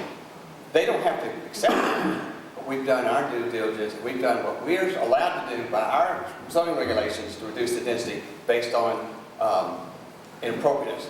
It's their burden to prove that 10,000 square foot lots is appropriately fits 1 acre lots. I don't think so. And also in good faith, we're not denying their request. We're doing what they asked. We approved a PUD that fits our guidelines. Thank you, Mr. Taylor. Thank you. Mr. Graves. Mr. Chairman, I was afraid I was next. I just really like to follow that one with those. Thank you, Mr. Taylor. I'm like some of the other commissioners. I just don't believe that this development, I'm sorry they got caught up in the middle of where we're at this day. There's going to be a lot of growth in this county. We're not nothing against them, but all the rest of the developments in this area, we're not going to get enough money. I mean, it's just plain and simple. We're not going to get enough money out of these developments to provide what is going to happen to this county. Schools, fire protection. I'm going to go a little depth, water, White Houses. They're going to have to pay White House their policies and so forth. But you're not going to be able to back up to your fire truck, to a fire hydrant, and put a house out on fire. They're going to provide safe drinking water. There'll be plenty of it. The White House is one of the biggest utilities in the state. But you're not going to be able to put that pumper on that fire hydrant and put that fire out on the house. God forbid if it happened. In our area up there, we've had this cold weather and whatever, it's always prone to fire. There's just not enough water. They got ways to help with the situation by putting pools and so forth for fire protection. It's going to add to their sheriff department. It's going to have. We're still that area is still in the rural part of the county. That area right now. If we don't have we won't have a fire station there. We won't. We got some coverage from the volunteer fire department. The EMS is more in that area, but it's, of course, there's more population in that area. I know they took, I don't know if you want to call it concessions, they've been over backwards to do some things to help their cause. And it may be I'm sure it's great houses, good built houses with stone and brick. I live, of course, where I live, we can have advantage. I had to pay for it out of my pocket, but I built my house out of brick, maintenance-free house, underground utilities, because I didn't want to deal with the problems that overhead lines and so forth causes. And it looks better too also. It's better structurally a house, but in this area, the roads, which we can't control long haul pipe, because we don't have that access of money, first of all. If we had the money to redo that road, I'm sure the state might partner with us to do that. Of course, you'd have to get it approved from the state, they might not. But that road is outdated, drainage is outdated. That's some of the water issues, I'm sure, in that problem. But when you're adding several, all the way the long haul pipe, several thousand houses, it's going to cause more problems. And I agree with Mr. Chris Taylor there of a lot of things he said. They've done a lot of things. But there's not enough money going to be coming in. I don't know, that the three schools that's proposed, they'll probably be way full before this development, if it was approved, was ever finished. So, but I don't want to go over and over into the situations. But I just can't support this because of the way it is. Thank you. Thank you, Commissioner. Mr. Goode. Thank you, Mr. Chairman. I promise I won't talk as long as Dr. Tuck.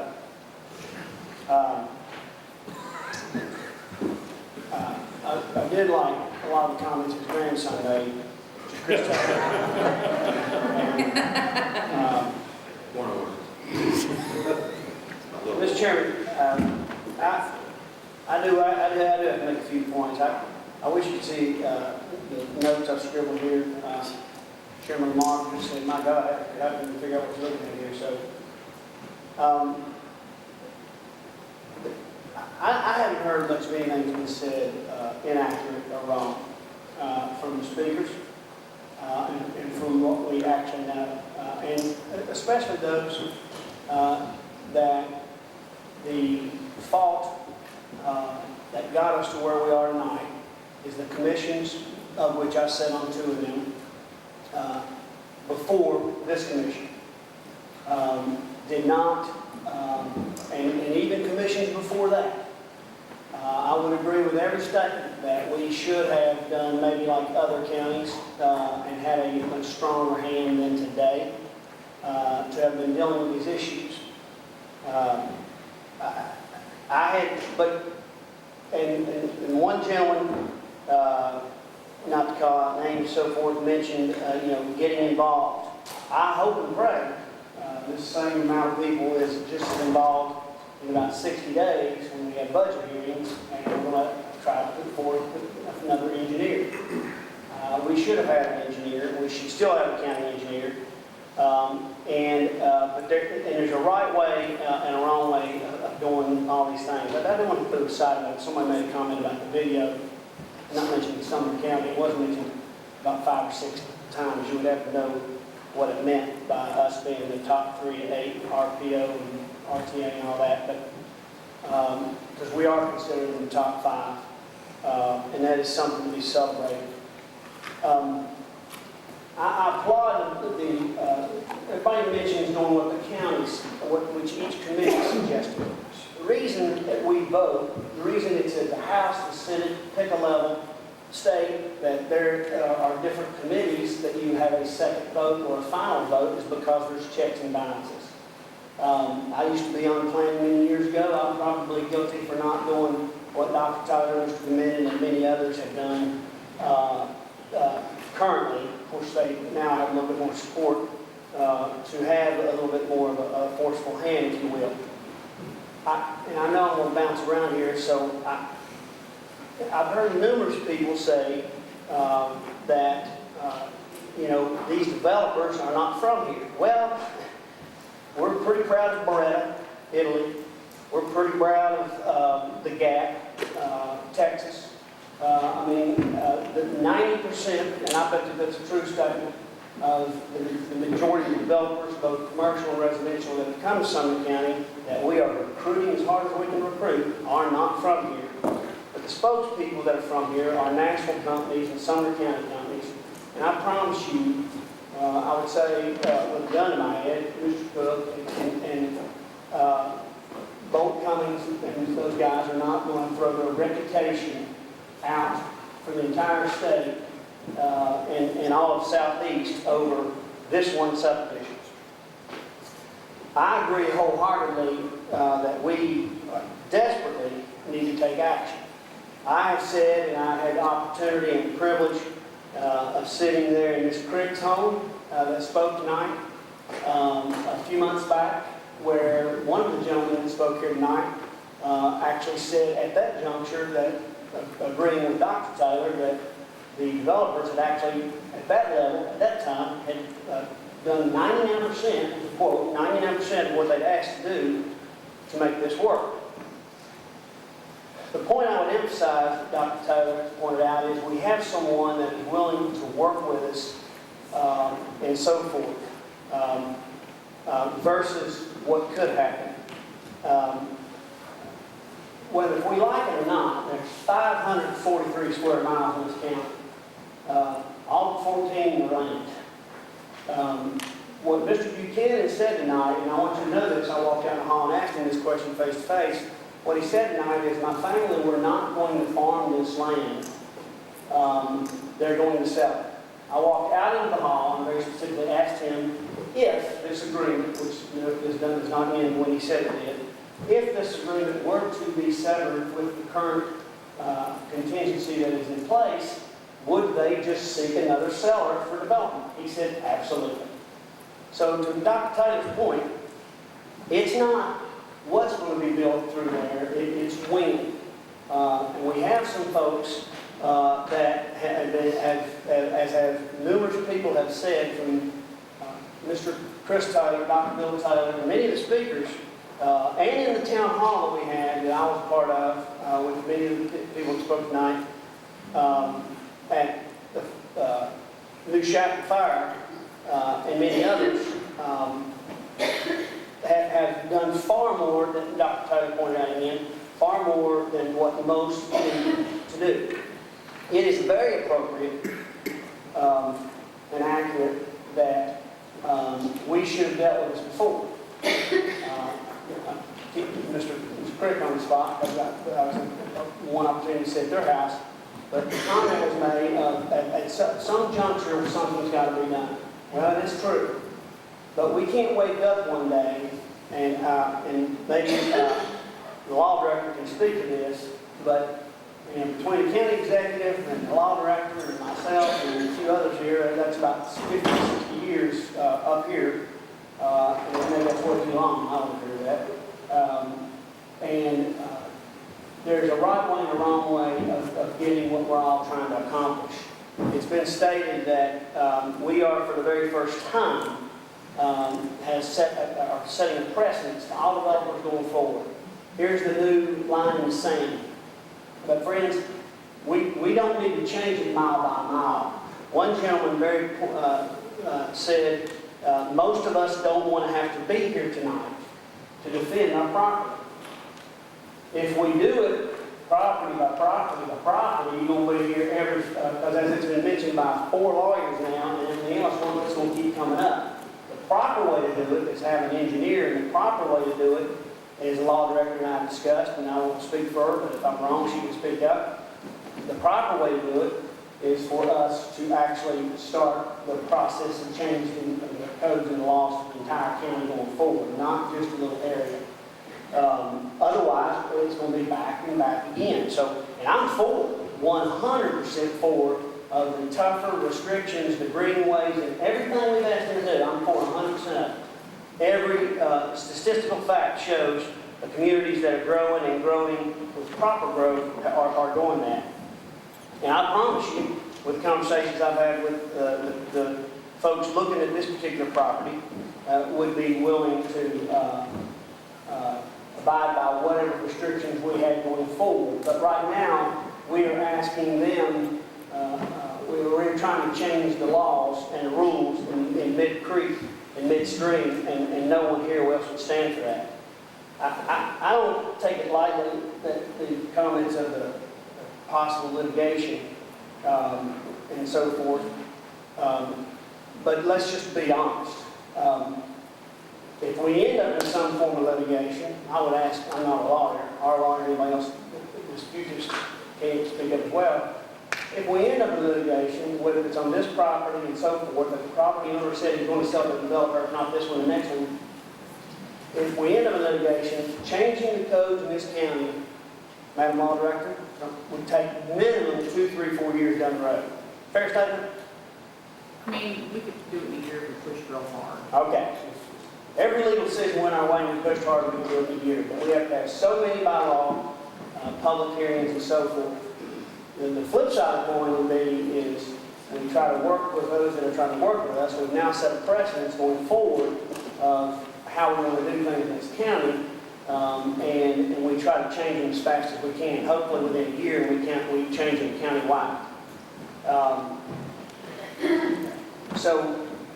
Mr. Chairman, I agree with everything that's been said, and I want this to happen.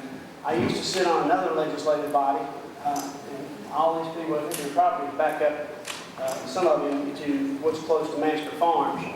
And Master Farms, so those that paid attention, ended up in a lawsuit, and the people in that property, I represented them in 2 different cases. Trust me, they wish they would have settled the lawsuit a long, long, long time ago that we actually settled about 6 to 9 months ago. That's been going on for 15 years for the people that wanted that to be paid. It's a little bit different scenario. It's somewhat the same.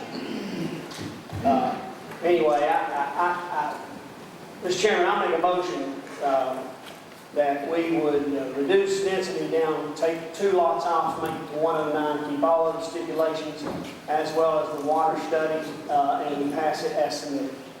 That's my motion. That's an amendment. Okay. Mr. Goode offered an amendment to reduce the lot size to the number of lots to 109, keeping everything else the same. There's a second by Mr. Ring. Mr. Bond, you're next in the queue. I guess I'm going to amendment to the amendment. Because I was going to make mine real short and sweet, I can promise you that. Well, basically what we got here, Mr. Chairman, is we've got a landholder, and this landholder wants to sell his property, he wants to develop his property.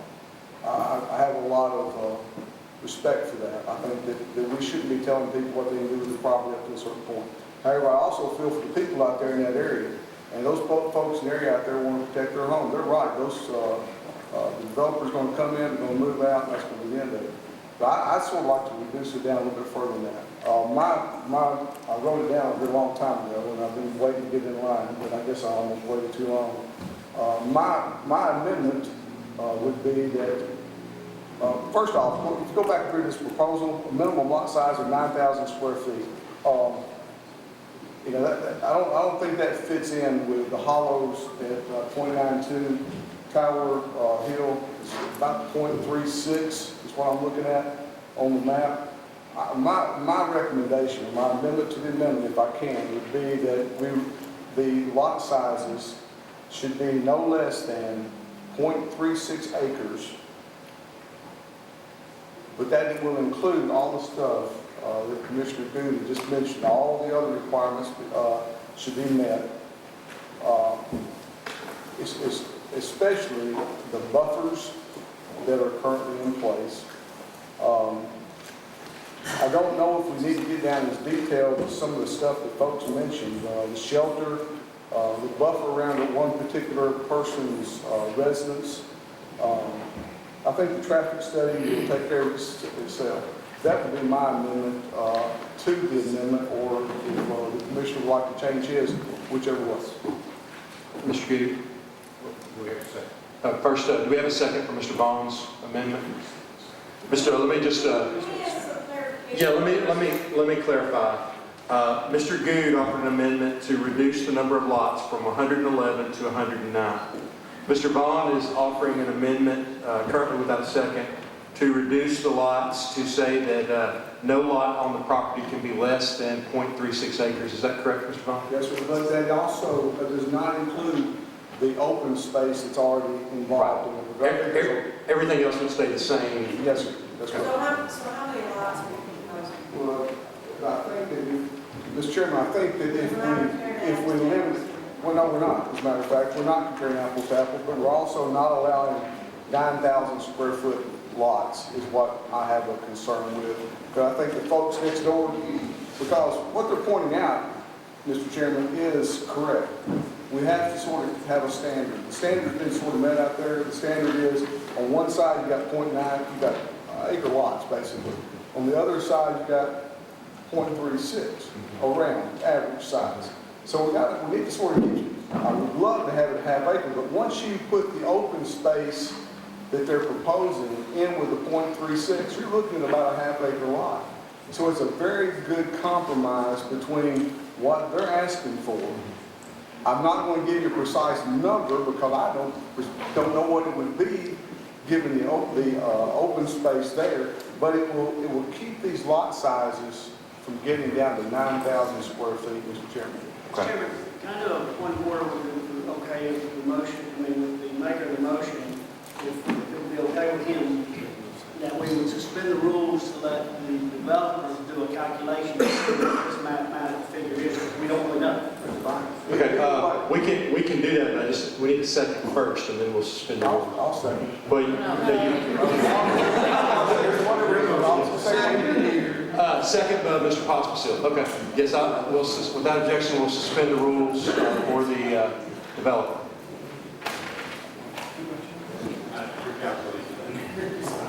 Marty, I want you to do that. Sure. Based on this. We're trying to figure out how many lots that are. We're not ready to answer that question yet. Sure.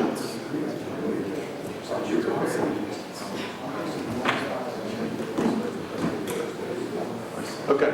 Is there, so while they're doing that, let me say we have Commissioner Kruger, Commissioner Gamenden, Commissioner Bill Taylor, Commissioner Pomeroy, Commissioner Kemp. Do any of you wish to speak to the amendment on the amendment while they're calculating? Let me go with Mr. Gamenden first because he hasn't spoken yet. And then you can go next, Mr. Kruger. Well, if we're going to deal with these amendments first before we get back to the main motion. If you want to speak to the main motion, then I'm going to ask you to hold for just a second. Mr. Gamenden? Okay. I guess what I want to say is covers a broad range. The fact that this makes the fourth time that I've heard all the statistics for and against all of this Buchanan Estates. And the questions that I have, or the reservations I have, actually have nothing to do with Orco. I don't have anything whatsoever against them, and I want to say that I do appreciate the county commission for appropriating funds for another land use study. And you usually do something like this for an area that is experiencing a lot of growth, or anyway, that we've kind of had problems with. And but anyway, the questions, I have two questions that I ask myself on the planning commission every time. And I presume that we do this in Sumner County, but why do I know the city of Portland does? Why do we send out registered letters to adjacent property owners and place a sign telling about the rezoning of this property. And I know for a fact that we asked these people that live in that area several years ago that we were going to do a land use plan, and they came and put their public input in. They made notes, and I've seen a lot of those notes, and I know that after 10 years, some of them are outdated. I know that acre lots they were done mostly because there was no sanitary sewer there, and that's changed. But anyway, we're fixing to ask these people to do the same thing again, to come and have public input again, or at least I hope we do. But my question that I always ask, especially tonight that I'm asking, is why are we required by law not to listen to them? Thank you, Mr. Chairman.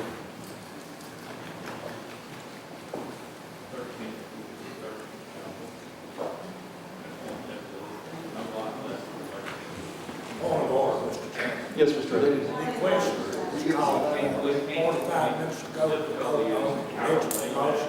and we're still adding amendments to the amendments. Mr. Akins, The question is called. but it was called before the motion, before the resolution. Okay. All right, we have an amendment. We have an amendment on the amendment. Mr. Vaughn? Mr. Chairman, I think it's going to be quite difficult for them to come up with a number of lots. I understand density, but I think that given the lot size, that's going to take care of some of the density if you take into consideration the green space that's currently there. I know it's going to be harder on them as developers, and I empathize with them. But I also have a great amount of empathy for the people that are out there, and everybody, if you really boil it down to get rid of all the other stuff there, the thing that people are concerned about is the water runoff. From what I've been told, the water runoff is going to not affect the area around it. It actually may even help it. The other thing is the traffic study. The traffic study is going to take care of itself when we do the Long Haul Pike Corner study. We're going to have to take care of it anyway, but like they said, it's going to be developed at some point in time anyway. So we're going to have to take care of it. But the 0.36 acres will take care of the thing that people are most concerned about, and that's the density in there. I know that I'm getting a lot of information about it's going to be 15,000 square feet. Well, I knew that. But I'm also taking into consideration, there's going to be green space behind almost every lot.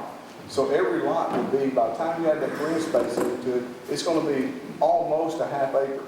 Be pushing close to half acre long. Thank you, Mr. Chairman. Just because some people, there was some, I know Ms. Kemp, several of us asked for clarification. 0.36 acres equals 15,681.6 square feet. Currently, we were told in the presentation from Buchanan Estates that the smallest would be 10,000. If you look at your packet. All right, we have any discussion regarding the amendment? We're discussing now the amendment to the amendment offered by Mr. Vaughn to keep everything else the same, but to set a minimum lot size of 0.36 acres. Ms. Kruger, you're next in the queue. Oh, that was for them. That was the main motion, just wait on that. Okay. Anybody else on the amendment? To the amendment? Okay, Mr. Hinton.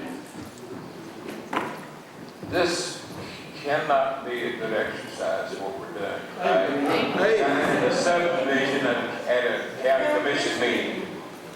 Now, I don't mind playing with the numbers, and I might get convinced different from what I think of tonight. But I think if we're going to do that, we ought to, I can't understand to get it out of my mouth, but I think we ought to table this with what comes back to be nothing more than the redesigned subdivision. That's all the information we'll take. No public hearing or anything. That's over with.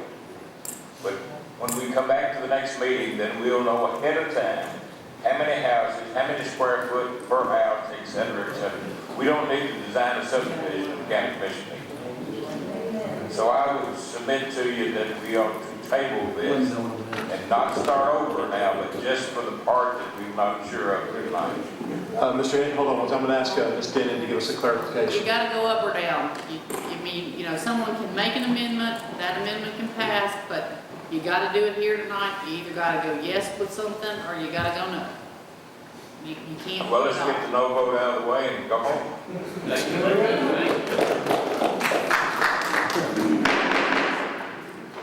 All right. Let's vote. There's no more discussion on the amendment to the amendment. Yeah, there is. Mr. Chairman. Yeah, there is. Can I mean, we actually had, we originally stopped to let them answer the questions. We never. Mr. Coon. Go ahead, Mr. Coon. We actually had paused to let them answer the question. And maybe they want to speak to it right.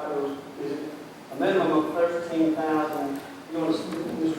Based on the rough math we can do, we would agree to reduce it by 2 lots as proposed, and would say that the absolute minimum lot size is 13,000 square feet, which is a third of acre, which does not include the buffer zones. 0.3. It does not include the buffer zones on many of those lots. But calculations we can do tonight, that's the best we can do. All right. Thank you. Thank you, Mr. Commissioner Mo Taylor has not spoken yet. Call for the question. Okay. Commissioner Mo Taylor calls for the question on the amendment to the amendment. Can I call for it on everything? No. Individually, Mr. Taylor. Okay. Mr. Chairman, Yes, we're going to take a voice vote. We're going to take a voice vote. I'd like to ask. Point of order. Hang on. This is insanity. Mr. Becker, what's your question? The comment that Mr. Cook made, that this 13,000 would eliminate the buffer zone, or the buffer zone would still be there? Buffer zone stays there. Thank you. All right, we got a call for the question. We got to vote. This can't happen. This cannot happen. First of all, if there is a camera watching us, we look like a bunch of buffoons. Mr. Pomeroy. No, this cannot happen. These guys, if they would have done this in a planning commission. Mr. Chairman, we've got a call for the question. On what? They merged the two things together. No, they didn't. Yeah, they took half of his and half of his. We'll do it with this. I think I'm the only one up there. No, they can, hold on. Listen, we are voting, regardless of what was agreed to, we are voting on Mr. Vaughn's amendment, which is keeping the amendment to the amendment, call the question on Mr. Vaughn's amendment, which is 0.36 acres. Minimum lot. We have Minimum questions lots. that haven't been answered. Hang on. Wait, please. This is the call to the question on the amendment to the amendment. Okay. I get it on the board. Okay, it's on the board. A vote yes means that we will stop discussion on the amendment to the amendment. All right, so this is called question on the amendment to the amendment. 2/3 vote, will cease debate, we'll vote on the amendment if the call is approved by 2/3. All right, the call for question is on the board. Each commissioner, please record your vote.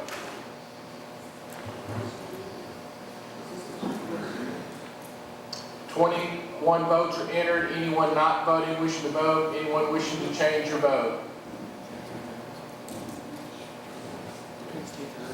Receiving 15 affirmative votes, the call for the question fails to carry. We're back on the amendment to the amendment.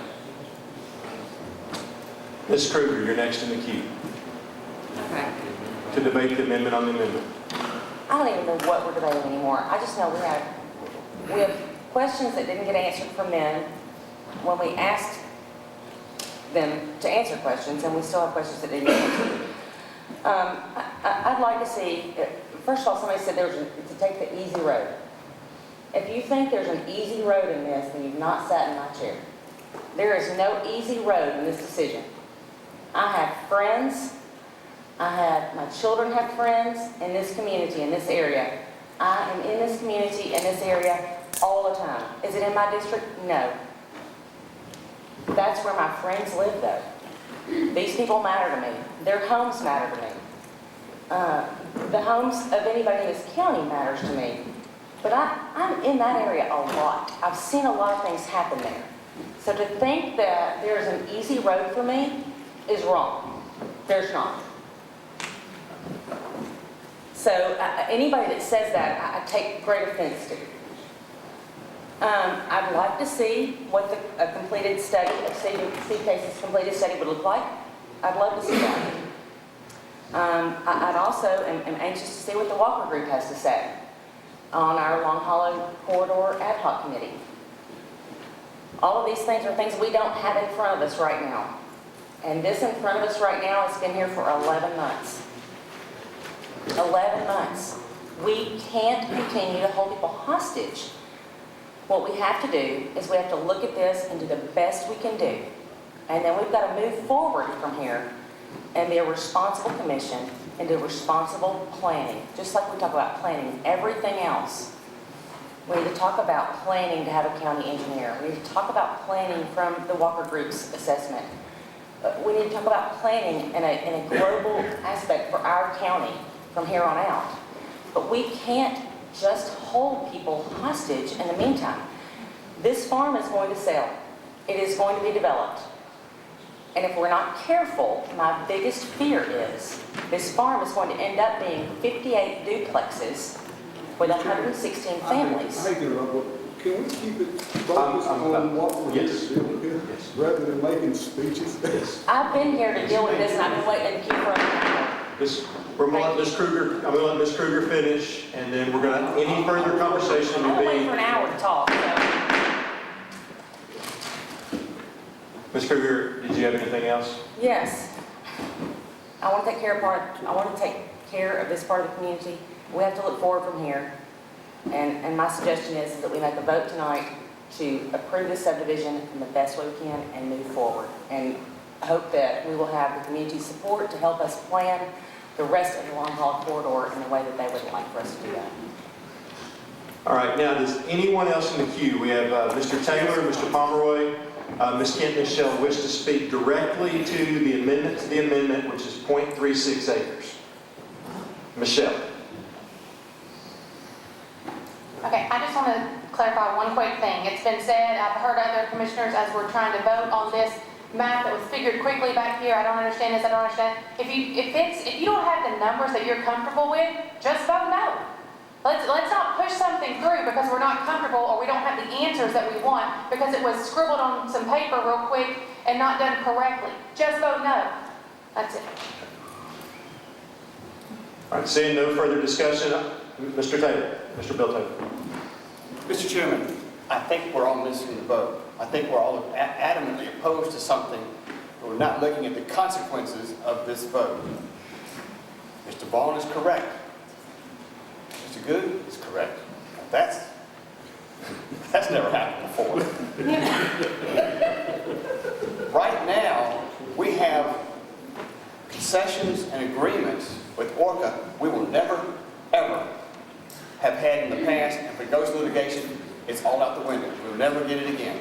We're not going to get the nice things that they've agreed to, because they don't have to if they get it passed. The neighbors, the Hollows, have come to me and have agreed with around 80 homes. I suggest, instead of a lot size, go to a total number of homes and give it there. What are we doing by doing that? We're not denying the request. We're putting fire on their litigation, water on their litigation fire, and we can move on. The Hollows have agreed to 80 already with me. And Orca has already agreed to all many nice things that will never be agreed to again, and we can help eliminate the duplex opportunity. Okay. If Orca chooses not to go with 80 lots, so be it. We're back to R1A. I don't think put that in form of a motion to amendment. We got two amendments. If you'll hold on, Mr. Taylor, you'll have the opportunity to offer that amendment after we vote on Mr. Vaughn's.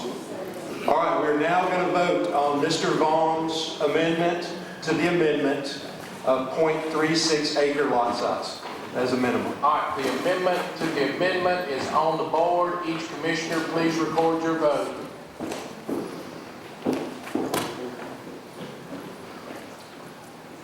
22 votes are entered. Anyone not voting, wishing to vote? Anyone wishing to change your vote? The amendment fails to carry. We're back on the First Amendment at 109 lots. Okay, we have Mr. Pomeroy, Ms. Kemp in the queue. Do either of you wish to speak directly to the amendment which would lower the density from 111 units to 109 units? Mr. Pomeroy. First of all, I would like to apologize to the constituents, my fellow commissioners, and the group that's here that sometimes I get frustrated, so forgive me. But to this amendment, yet again, I spoke earlier about the proper channels to which we operate. And this concession has not been made in 2 prior attempts at a planning commission. There's been no attempts to lower the number of homes. So on a scratch pad and a 99-cent calculator, we're going to do that. No disrespect to guys that I think are very smart guys. But there's a process to govern. I don't think the people of the Hollows are going to be happy with anything until their drainage gets fixed. 109. And I don't think they're going to be happy with the partner they get. I honestly think this is the best partner they're probably going to get. And we're walking away from a good deal. But the bottom line is, it's not proper governance to let somebody make an amendment and do some math on a calculator when they've had 10 months to negotiate this and come through a planning commission. Every meeting will be a zoo like this if we stop listening to our committees and our commissions. Thank you. Hold on 1 second. Ms. Kemp, did you wish to speak to the amendment? Then, go ahead, you're next in the queue. Mr. Good, you're next. I'll be the first to admit that I am not an expert in planning.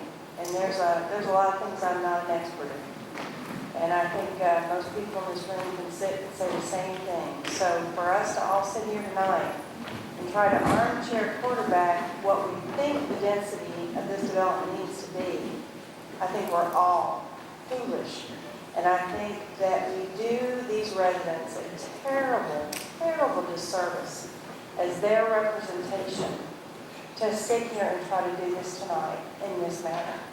And I agree with Commissioner Pomeroy that for us to sit here and try to armchair quarterback this process, we look so foolish, and we do our constituents just a terrible, terrible disservice as their representing body. Thank you, Ms. Kemp. Mr. Good.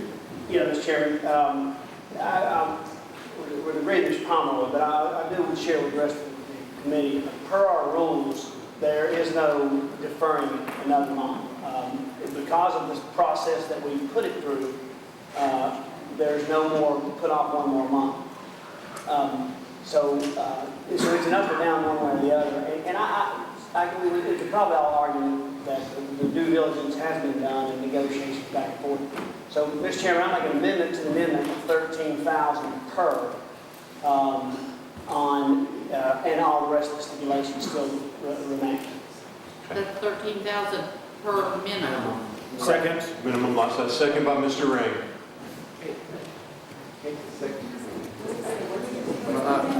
Wait, Mr. Good, would you just like to, since it's the same, since you made the motion and Mr. Ring made the second, can you just agree that your original amendment was 13,000 square feet minimum? Substitute for the original amendment. Yes, substitute for the original amendment.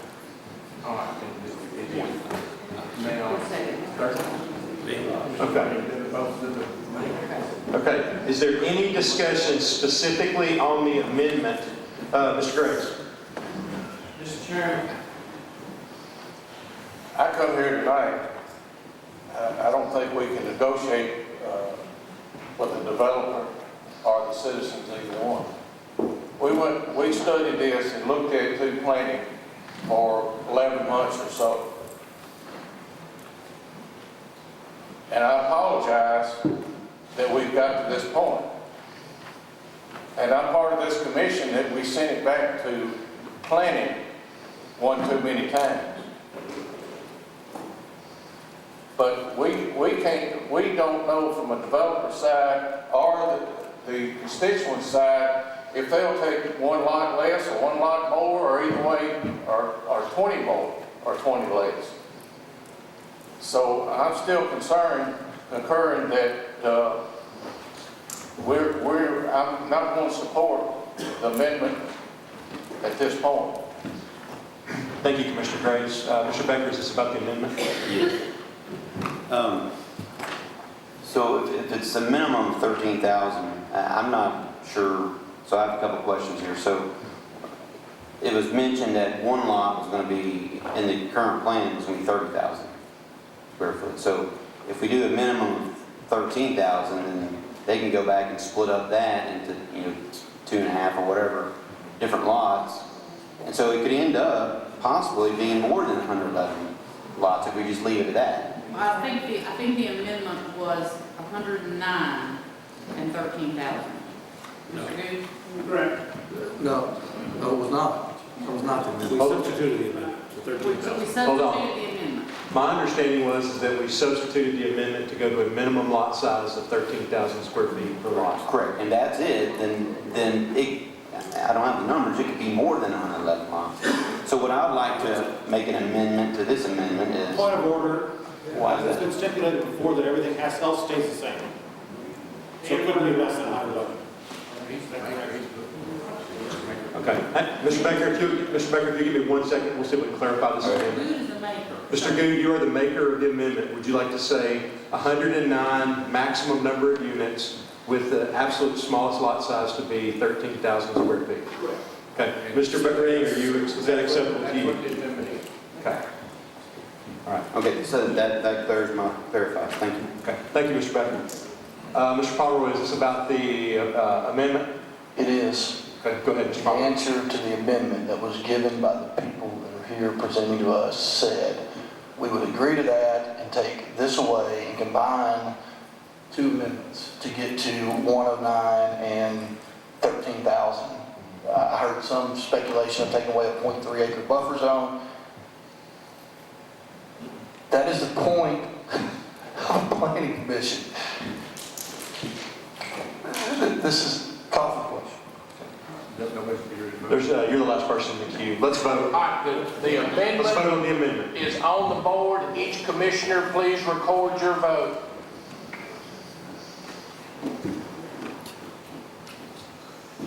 $23 votes are entered.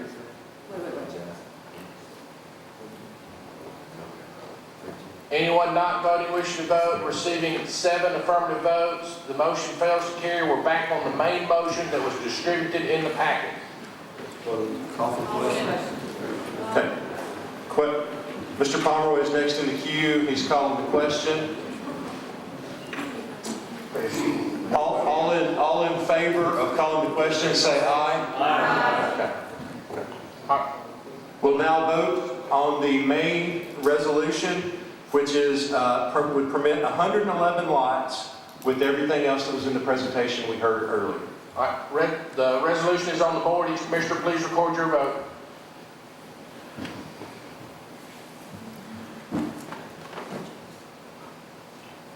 $23 votes are entered. Anyone not voting wish to vote? All 24 votes are entered. Does anyone wish to change your vote? Receiving 6 affirmative votes, resolution fails to carry. Okay, Mr. Holt has provided us with a 3-star update for the county executive. Mr. Holt.